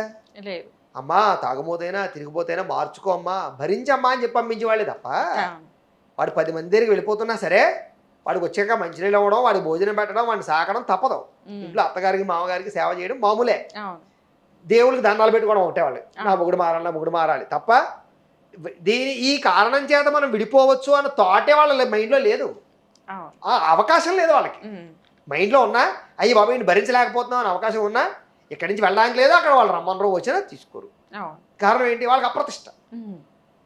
కూతురింట్లో ఉంది మొగుడు వదిలేసి వచ్చింది అంటే అవమానపాలు, వాళ్ళు మొహం ఎత్తుకోలేరు, అప్రతిష్ట. అవును. అంచేత కట్టుబాట్లు, నియమాలు, పరిస్థితులు పూర్వకాలంలో విడాకులు అనే పదం లేకుండా చేసే.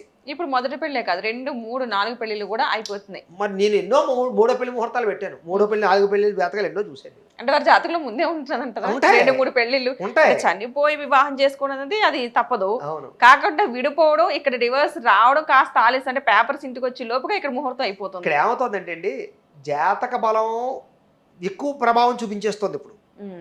పూర్వకాలం జాతకంలో విడిపోయే సూచనలు ఉన్నా కూడా పూర్వం చేసుకున్న పూర్వీకుల బలాలు, పూర్వీకుల దైవ బలాలు, వాళ్ళు చేసిన పూర్వ పుణ్యాలు, దాన ధర్మాలు కాసేవి ఉమ్. పిల్లలు విడిపోకుండా, గొడవలు పడిపోకుండా. ఇప్పుడు మనం పుణ్యం చేసేదానికన్నా పాపం చేసేది ఎక్కువైపోయింది. మన పిల్లలకి ఏమి ఇస్తున్నాం మనం? పుణ్యాన్ని ఇస్తున్నావా? పాపలో షేర్ ఇస్తున్నాం మనం. అంతే. అవును. అవునా కదా? అవును. మనం అంతా ఎంతసేపు మనదంతా అక్రమ మార్గంలో డబ్బు సంపాదిస్తున్నాం. మనం చేసేది పొద్దున్న లేచింది అబద్ధాలు ఆడకుండా జీవితం గడవట్లేదు. మనం దానం చేయట్లేదు, ధర్మం చేయట్లేదు, ఇంకా పక్కవాడి ఉండి లాగేసుకుంటున్నాం, మోసాలు చేసి బతుకుతున్నాం. మరి ఇలా మనం సంపాదించింది, ఇలా వ్యవస్థ చేసింది ఏమవుతుంది? పిల్లలకు కొట్టేయపోతే. అంచేత ఈ కారణాల చేత మన పిల్లల జీవితాలు కూడా పుణ్యాలు లేకుండా పాపం చేసేయడం వల్ల పిల్లలు కొడేస్తున్నాయి. మన పూర్వీకులు అలా కాదు, పొద్దున్న లేచిన దగ్గర నుంచి దానాలు ధర్మాలు, మంచో చెడో ఆలయాలు కట్టడాలు సహజ సిద్ధంగానే వాళ్ళ జీవితంలో మంచి పనులు ఆధారపడి ఉండేవి. ఏదైనా అబద్ధం ఆడితేనే వాళ్ళలో వాళ్ళు బాధపడిపోయేవారు. అంచేత ఆ కాలం చేసిన పెద్దల పుణ్యం కూడా పిల్లలు విడిపోకుండా ఉండడానికి కారణం అయ్యేవి. ఇప్పుడు మన పెద్దలు చేసే మహా పుణ్యాల వల్ల ఈ పిల్లలకి ఈ రకంగా జరుగుతుంది అనమాట. అనేక కారణాలు ఉన్నాయి, చెప్పుకుంటూ పోతాను. ప్రతి ఒక్కరు కూడా చాలా మంది ఏం చెప్పినా దీనికి పూజ చేస్తే ఇలాంటి ఫలితం వస్తుంది, ఇక్కడ చెట్టు దగ్గర పూజ చేస్తే వస్తుంది అంటే ప్రతిదీ ఒక మూఢనమ్మకం. అంటే తెల్లారి లేచిన దగ్గర నుంచి అడిగి తీసి అడిగి వేసినా సరే ఇది చెయ్యాలి, ఇటువైపు నడవాలి, ఇటు కూర్చోవాలి, అటు తిరగాలి, ఇలా ప్రతిదీ నమ్మకం పెరిగిపోయింది, వాటి మీద డిపెండ్ అయిపోతున్నారు. సో ఇలా ముందు కూడా ఇలాగే అయిపోతే ఏంటి సార్ పరిస్థితి? చాలా ప్రమాదము. ఇప్పుడు అదే చెప్తున్నాను నేను. నమ్మకం వేరు, మూఢ నమ్మకం వేరు. కొన్ని నమ్మకాలు కొంతమందికి పనిచేయవు, కొంతమందికి కొన్ని నమ్మకాలు పనిచేస్తాయి. ఫర్ ఎగ్జాంపుల్గా నేనే ఉన్నాను, అసలు మూఢనమ్మకాలకి పరమ వ్యతిరేకం నేను, మామూలుగా కాదు. అయితే కొన్ని నాకు పనిచేస్తే కొన్ని నాకు పనిచేయవు. ఫర్ ఎగ్జాంపుల్గా సింపుల్ ఎగ్జాంపుల్ చెప్తాను. ఎదురు రావడం అనేది ఒక నమ్మకం మనందరికీ కూడా. అవును, నాకు దాని మీద చాలా ఇబ్బందికరంగా ఉండేది. ఎంత ఇబ్బందికరంగా ఉండేది అంటే, ఎస్తమాడు ఎదురు చూసుకు వెళ్ళడం, కారు వేసుకుని, ఎవడో సరైన ఎదురు రాకపోతే మళ్ళీ వెనక్కి రావడం, కాళ్ళు కడుక్కోవడం, ఏదో స్నానం చేసుకోవడం, మళ్ళీ ఒక 5 నిమిషాలు కూర్చోవడం, మళ్ళీ వెళ్ళడం, ఇలాగా ప్రతి ప్రయాణానికి ఇదైపోయింది. ఈ మూఢనమ్మకాలు ఎట్రా బాబు చెత్త, ఇలాంటి మనం పట్టించుకోకూడదు ఈ కాలంలో కూడా అని తీసి పడేద్దాం, ఏదైతే అవుతుంది చూద్దామని 2-3 సార్లు ఎదురు తేడా వచ్చినా సరే వెళ్ళడం ప్రారంభం చేశాను. ఖచ్చితంగా నాకు ఏదో ఒక సమస్య వచ్చింది, పెళ్ళిన పని ఈజీగా అవ్వకపోవడము, ఏదో ఒకటి ఇంకోటి చిన్న తేడా వచ్చింది. సో నా జీవితంలో నాకు ఎదురు అనేటటువంటి సెంటిమెంట్ వర్కౌట్ అయింది, నాకు పనిచేసింది అది. సో అప్పటి నుంచి నేను అబ్బాయి మనం ఇది తెగించేద్దామని కుదరటం లేదు. కొన్ని నమ్మకాలు ఉన్నాయి నాకు, ఇంతమంది వెళ్తే తేడా వస్తుందనో, లేకపోతే పలానా టైంలో దుర్ముహూర్తంలో వెళితే పని అవ్వదనో, లేకపోతే ఇంకో రాహుకాలం యమగండంలో వెళ్తే పని అవ్వదనో, ఇవన్నీ ఉంటాయి కదా. అలా టైంని పట్టించుకోలేదు నేను. ఇప్పుడు ఈ ప్రయాణానికి దుర్ముహూర్తం చూడడం, వర్జం చూడడం, యమగండం చూడడం ఏం చూడడం, నాకు ఇష్టం వచ్చినప్పుడు వెళ్ళిపోతాను, నాకు ఇష్టం వచ్చినప్పుడు చేస్తాను. ఇప్పుడు పలానా ఏ వస్తువు కొనాలి, ఏదో రిజిస్ట్రేషన్ చేసుకోవాలి, అమావాస్య అనే నేను రిజిస్ట్రేషన్ చేసుకుంటాను, అమావాస్య అనే నేను కొంటాను, సెంటిమెంట్లు లేవు, అవి నాకు వర్కౌట్ అవ్వలేదు. సో అలాగ మన జీవితంలో కూడా ఒక్కొక్క మనిషికి ఒక్కొక్క నక్షత్రానికి కొన్ని నమ్మకాలు ఆపాదించబడతాయి, అవును. కొన్ని నమ్మకాలు ఆపాదించబడవు. నాకు ఆపాదించబడింది కదా అని మీకు ఆపాదించబడదా అనడానికి లేవు. అందుకనే టెస్ట్ చేసుకోవాలి ఎవరికి వాళ్ళకి నమ్మకాలు. కొన్ని నమ్మకాలు అయితే కొన్ని రకాల మూఢనమ్మకాలు చాలా ఎక్కువగా ఉన్నాయి. అక్కలేనటువంటి నమ్మకాలు ఏమిటి? ఇప్పుడు కొన్ని చెట్లు చుట్టూ తిరగడాలను, లేకపోతే గోప్రదక్షిణాలు చేయడాలను, వాటి లాజిక్స్ ఉన్నాయి. అవును. లాజిక్స్ లేకుండా లేవు. కానీ దాన్ని దేంతో ముడేస్తున్నారో ముఖ్యం. ఫర్ ఎగ్జాంపుల్గాను రావి చెట్టు చుట్టూ ప్రదక్షిణాలు చేస్తే పిల్లలు పుడతారు. అది నమ్మకమా మూఢనమ్మకమా? అంటే నమ్మకం. కారణం ఏంటి? దాంట్లో కొంత సైంటిఫికల్గా రావి చెట్టు నుంచి వచ్చేటటువంటి గాలిలో వచ్చేటటువంటి కొన్ని రకాల వ్యవస్థల వల్ల కొన్ని రకాల నాడీ వ్యవస్థ ప్రచోదింపబడుతుంది అని, దాని ప్రభావం కొంత ఖచ్చితంగా గర్భం మీద పడుతుంది అని, వర్కౌట్ అవుతుందని ఒకటి. ఈ రోజుల్లో ప్రస్తుత కాలంలోనూ పిల్లలు పుట్టట్లేని వాళ్ళు హాస్పిటల్కి వెళ్ళారనుకోండి, ముందర నువ్వు కాస్త బరువు తగ్గిరామ్మా అని ఆడలు పంపిస్తున్నారు. కాస్త ప్రదక్షిణ చేస్తే, రోజుకు 100 ప్రదక్షిణాలు చేస్తే ముందర కాస్త శరీరం ఫిట్నెస్ వస్తుంది, హార్మోన్ ఇన్బ్యాలెన్స్లు తగ్గుతాయి, శారీరక దారుఢ్యం వస్తుంది. ఇలా కొన్ని లాజిక్స్ కారణం చేత ఆ చుట్టూ ప్రదక్షిణాలు చేయడం వల్ల వాళ్ళు వర్కౌట్ అవుతుంది. అలాగే కొన్ని రకాల పనులు చేయడం వల్ల కొన్ని జరుగుతాయి అనడానికి కొన్ని శాస్త్రీయమైనటువంటి నమ్మకాలు ఏవైతే ఉన్నాయో ఆ శాస్త్రీయ నమ్మకాలు ఆచరించడంలో తప్పులేదు. కానీ కొన్ని పిచ్చి పిచ్చి సెంటిమెంట్లు పెట్టుకుని పిచ్చి పిచ్చి మూఢనమ్మకాలు, ఏదో పలానా రాగి చెంబులో నీళ్ళు వేసి పలానా చోట పెడితే ఏదో ధనజన వశీకరణ కలిగిపోతుందని, ఏదో చేస్తే ఏదో అయిపోతుందని ఈ సెంటిమెంట్లో ఉన్నాయి చూసారా, అవన్నీ పిచ్చి పిచ్చివన్నీ. అలాంటి పాటించడం కాకుండా పెద్దలు చెప్పినటువంటివి కొన్ని శాస్త్రీయంగా మనకున్న పాతకాల నమ్మకాలు ఏవైతే ఉన్నాయో అవన్నీ వర్కౌట్ అవుతాయి, అవన్నీ పనిచేస్తాయి. వాటిని ఆచరించడంలో తప్పులేదు. ఏదైనా సరే 1కి 10 సార్లు మనం కూడా టెస్ట్ చేసుకోవాలి పని అవుతుందో లేదా అనేది. అలాగే గోప్రదక్షిణ ఉంది. ఆవు చుట్టూ పాజిటివ్ ఆరా ఉంటుంది. దాని ప్రదక్షిణం చేయడం వల్ల, దాని వ్యవస్థ చేయడం వల్ల, అంతెందుకు ఏదైనా అనారోగ్య సమస్య ఉన్నా కూడా దాని దగ్గర కూర్చుంటే చాలా రికవరీ అవుతాం మనం. మెంటల్ స్ట్రెస్ ఉందనుకోండి, మీకు మానసికంగా విరక్తి వచ్చింది, మీరు ఎక్కడికి వెళ్ళద్దు, ఆవు దూడ దగ్గరికి వెళ్ళి 1 గంట సేపు కూర్చుంది, దాన్ని ఎలా నిమ్మరండి, దాన్ని చేయండి, మీరు చాలా స్ట్రెస్ రిలీఫ్ అయిపోతారు. ఆ స్ట్రెస్ రిలీఫ్ సంబంధించినటువంటి హార్మోన్స్ అక్కడ ప్రభావితం అయ్యే పరిస్థితి ఆవు దగ్గర ఉంటుంది. అంటే అవన్నీ ఉన్నాయి. అవన్నీ దానికని చెప్పకుండా మన వాళ్ళు ఏం చేస్తారంటే దాన్ని వేరే కారణం చెప్పడం వల్ల మూఢనమ్మకాలు అయిపోయాయి. నువ్వు ఆవు చుట్టూ ప్రదక్షిణం చేస్తే నీ వ్యాపారంలో కోట్లు వస్తాయని చెప్పారనుకోండి, అది మూఢనమ్మకం. ఆవు చుట్టూ ప్రదక్షిణం చేయి నీకు ప్రశాంతత వస్తుందని చెప్పాను అనుకోండి, నమ్మకం. ఆవు చుట్టూ ప్రదక్షిణం చేయి నీకు మామూలుగా ఉద్యోగం వస్తుందని చెప్పాను అనుకోండి, మూఢనమ్మకం. అంటే నమ్మకాలు మూఢనమ్మకాలుగా ఎక్కడ మారుతున్నాయి అంటే దానివల్ల వచ్చే కరెక్ట్ అయిన ఫలితం నువ్వు తీసుకోకుండా రాంగ్గా దాన్ని డైరెక్ట్ చేయడం వల్ల వస్తుంది. అదేనా మీకు? అంటే మామూలుగా నక్షత్రాలు, రాసులు, లగ్నాలు ఏమైనా కావచ్చు, చెడివి ఉంటాయంటారా? మంచివి చెడివని, లేదంటే ఏదైనా మంచిదే సూచిస్తుందని అంటారు. భగవంతుడు ఏంటంటే అందరినీ సమానంగా సృష్టించి అందరికి మంచి జరగాలి, చెడు జరగాలని ఏమాత్రం కోరుకోడు. చెడ్డవాడు అంటే అతని క్యారెక్టర్ మైండ్ సెట్ చెడ్డగా ఉన్నా సరే, మరి నువ్వు బాగుపడు, మంచోడు అవ్వాలనేది నా కోరిక అన్నట్టుగానే ఉంటది. కానీ ఎందుకు నక్షత్రాలు రాసుల్లోని చెడ్డ మంచి అన్న పదాలు ఎందుకు వస్తున్నాయి అంటారు అసలు? మేము రోజు ఇదే పదం ఇది. గురుగారు మంచి నక్షత్రంలో పిల్లలకి ముహూర్తం పెట్టండి, మంచి నక్షత్రంలో పిల్లలు పుట్టిలో చూడండి, చాలా నెంబర్ 1 నక్షత్రంలో పుట్టిలో చూడండి. శ్రవణ నక్షత్రం అయితే వెంకటేశ్వర స్వామి నక్షత్రం అంటే కదండి, అందులో ముహూర్తం పెడతారండి. పలానా నక్షత్రం అయితే పలానా దేవుడు. ఇలాగా జనాలు కూడా ఏంటంటే మంచి నక్షత్రం అని చెడ్డ నక్షత్రం అనేటటువంటి ఆలోచనలతో చాలామంది ఉన్నారు. ఒక గుర్తుపెట్టుకోవాలి, నక్షత్రాలు ఏవి చెడ్డవలేవు. మా నాన్నగారు ఒక మాట చెప్తూ ఉండేవారు, చెడ్డవేవి లేవురా మనమే చెడ్డవాళ్ళమని. అంచేది ఏంటంటే నక్షత్రాలన్నీ మంచివే, పలానా నక్షత్రం వాడు చెడ్డవాడని కానీ పలానా నక్షత్రం తక్కువ ఫలితం ఇస్తుందని కానీ ఏమీ లేదు. నక్షత్రాల్లో ఉండే స్వభావాలు మారతాయి అంతే. ఒక్కో నక్షత్రం వాడు కోపం ఎక్కువ ఉంటుంది, ఒక నక్షత్రం వాడికి శాంతం ఎక్కువ ఉంటుంది, ఒక నక్షత్రం వాడు ఓర్పు ఎక్కువ ఉంటుంది. ఆ నక్షత్ర లక్షణాలు అంతే తప్ప ఇప్పుడు ప్రతి మనిషి ఒకేలా ఉంటాడా? మీ ఇంట్లో పుట్టిన పిల్లలు 2 ఉన్నారు, ఇద్దరు ఒకేలా ఉంటారా? ఒకడు కోపం ఎక్కువ ఉంటుంది, ఒకడు పాజిటివ్గా ఉంటుంటాడు. కారణం ఏంటి? నక్షత్ర లక్షణాలు అలా ఉంటాయి అంతే తప్ప చెడ్డ నక్షత్రాలు మంచి నక్షత్రాలు అనేటటువంటివి ఏమీ లేవన్నీ మంచి నక్షత్రాలే. చెప్పే వాళ్ళనే దాన్ని డివైడ్ చేసి వాళ్ళ మనస్తత్వాన్ని బట్టి. అయితే అందులో నేను ఇందాక చెప్పినట్టుగా లగ్నాన్ని బేస్ చేసుకుని ఉంటుంది మొత్తం జాతకం అంతా కూడా. లగ్న బలం ఎలా ఉంది అందులో మీకు జాతకంలో 12 ఫలితాలు. ఒకటి లగ్న 12 భావాలు. లగ్న భావం అదేం చెప్తుంది? లగ్నం అంటే తనుభావం. వాడి శరీరం అందంగా ఉంటుందా, సౌష్ఠవంగా ఉంటుందా, వాడు హైట్గా ఉంటాడా, పొట్టిగా ఉంటాడా, పొడుగ్గా ఉంటాడా, వాడు దృఢంగా ఉంటాడా, ధైర్యవంతుడా, పిరికివాడా, ఇవన్నీ చెప్పేటటువంటిది లగ్న బలం. దాన్ని తనుబలం అన్నారు మొట్టమొదటిది. రెండవది ధనస్థానం. ధనస్థానం అంటే ఏంటి? కుటుంబ స్థానం, ధనస్థానం అంటే 2వ స్థానం. అంటే లగ్నాన్ని నుంచి 2వ స్థానాన్ని బట్టి వాడు ఐశ్వర్యవంతుడు అవుతాడా. ఓ ఆడపిల్ల అనుకోండి డబ్బున్న వాడి ఇంటికి వెళ్తుందా, లేకపోతే వాడు కుటుంబం మంచిదా కాదా, కుటుంబంతో కలిపి ఉంటాడా విడిపోతాడా, దూరంగా ఉంటాడా, లేదా కుటుంబంలో ఐకమత్యత ఉంటుందా, బాధ్యతగా ఉంటాడా, ఇవన్నీ రెండో స్థానం బట్టి చూస్తాం. మూడోది తృతీయ భావం సోదరభావం, భ్రాతృభావం.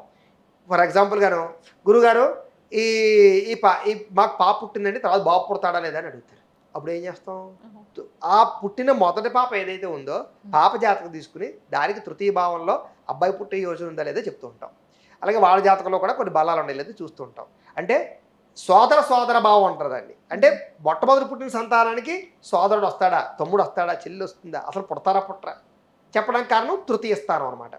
అలాగే మన అన్నదమ్ములు ఉన్నారు, వాళ్ళతో రిలేషన్ బాగుంటుందా, ఏదైనా ఆస్తి తగాదాలు వచ్చేస్తాయా, గొడవలు వచ్చేస్తాయా, ప్రేమాభిమాన ఆప్యాయతలు ఉంటాయా, లేదా గొడవ పడుతున్నారు ఎప్పుడు కలుస్తారు, తృతీయ భావం సోదర భావం మూడో స్థానం చూస్తాం. అలాగే మాతృస్థానంలో వ్యవస్థ ఉందా లేదా, అలాగే పంచభావం ఉందనుకోండి సంతానం, వీళ్ళకి పిల్లలు పుడతారా, పుట్టిన వాళ్ళు అక్కడికి వస్తారా లేదా, ఐదో భావం చూస్తాం. ఇప్పుడు ఆరో స్థానం ఉందనుకోండి శత్రుస్థానం, వీడికి కోర్టులో ఏదైనా తగాదాలున్నా, లేకపోతే కనుక శత్రువులు ఎవరైనా పోరాడితే నగ్గుతాడా లేదా, శత్రువులు ఉంటారా లేదా, లేదా రుణాలు అప్పులు చేస్తాడా వీడు, అప్పులు తీర్చగలడా లేదా అడిగాడు అనుకోండి, ఆరో స్థానం చూస్తాం. కళత్రభావం అంటే ఏడోది, అంటే భార్య, వీడికి ఎప్పుడు పెళ్ళి అవుతుంది, అందమైన అమ్మాయి వస్తుందా, తెల్లగా ఉంటుందా, నల్లగా ఉంటుందా, లేకపోతే కనుక అనుకుగా ఉండేది వస్తుందా, ఉద్యోగస్తురాలు వస్తుందా, ఆస్తిపరురాలు వస్తుందా, ఇవన్నీ ఏడో భావాన్ని బట్టి చెప్తారు. అలాగే అష్టమ భావం అంటే వాడికి ఆయుష్ ఎంత ఉంది, వాడు ఎంతకాలం బతుకుతాడు, వాడి పరిస్థితి ఏమిటి, వాడికి ఎప్పుడు గండాలు ఉన్నాయి, ఎప్పుడు ప్రమాదాలు జరుగుతాయి, ఇవన్నీ ఎనిమిదో భావం చెప్తుంది. అలాగే తొమ్మిదో భావం ఉందనుకోండి, అది మనకి ప్రధానంగా తండ్రికి సంబంధించినటువంటి, తండ్రి ఆస్తిపరుడా, తండ్రి ఎటువంటి వాడు, తండ్రి యొక్క ఆస్తులు ఏమైనా సంక్రమిస్తాయా లేదా, తండ్రితో రిలేషన్ ఎలా ఉంటుంది, కలిసి ఉంటాడా విడిపోతాడా, గొడవలు ఏమైనా పడతాడా, ఇలాగ ఇవన్నీ దానికి సంబంధించినటువంటి. ఇప్పుడు పదో స్థానం వృత్తి స్థానం, వాడి ఉద్యోగం వస్తుందా రాదా, ఎలాంటి ఉద్యోగం వస్తుంది, వాడు ఉద్యోగం చేస్తాడా, వ్యాపారం చేస్తాడా, వ్యవసాయం చేస్తాడా, లేకపోతే విదేశాలు వెళ్తాడా, ఎలా సంపాదిస్తాడు, ఇవన్నీ పదో భావం చెప్తుంది. అలాగే 11వ స్థానం ఏకాదశ స్థానం, వాడు భాగ్యవంతుడా కాడా, వాడికి ఏమైనా కలిసి వచ్చేటటువంటి యోగాలు ఉన్నాయా లేదా, వాడికి తెలివితేటలు ఎలా ఉంటాయి, చదువు ఎలా వస్తుంది, నాలెడ్జ్ ఎలా ఉంటుంది, ప్రభుత్వ ఉద్యోగం వస్తుందా, లేకపోతే ఎలాంటి ఉద్యోగస్తుడు వస్తాడు, అవన్నీ ఏకాదశ స్థానం. వ్యయస్థానం అంటే వాడి నీచ స్థానం అనమాట, వ్యయస్థానం అనొచ్చు. లేకపోతే ఆ స్థానంలో ఎవడున్నాడు, ఏ బలం ఉంది, వాడికి ఏది మంచి ఏది చెడు, వాడి జ్ఞానం ఎలా ఉంటుంది, మోక్షం ఎలా ఉంటుంది, ఆధ్యాత్మికంగా ఉంటాడా, లేకపోతే ఆస్తికుడు అవుతాడా, ఇలాంటివన్నీ 12వ స్థానం చెప్తాం. అంటే జాతకంలో ఒక్కొక్క భావం ఒక్కొక్క ఫలితాన్ని చెప్తుంది కాబట్టి అవన్నీ కోడింగ్ చేసుకుని ఆధారం చేసుకుని మనం ఫలితాలు తెలుసుకుంటాం అనమాట. ఓకే గురుగారు, మంచి వివరాలు అందించారు, ధన్యవాదాలు. చాలా సంతోషమ్మా, నమస్కారం.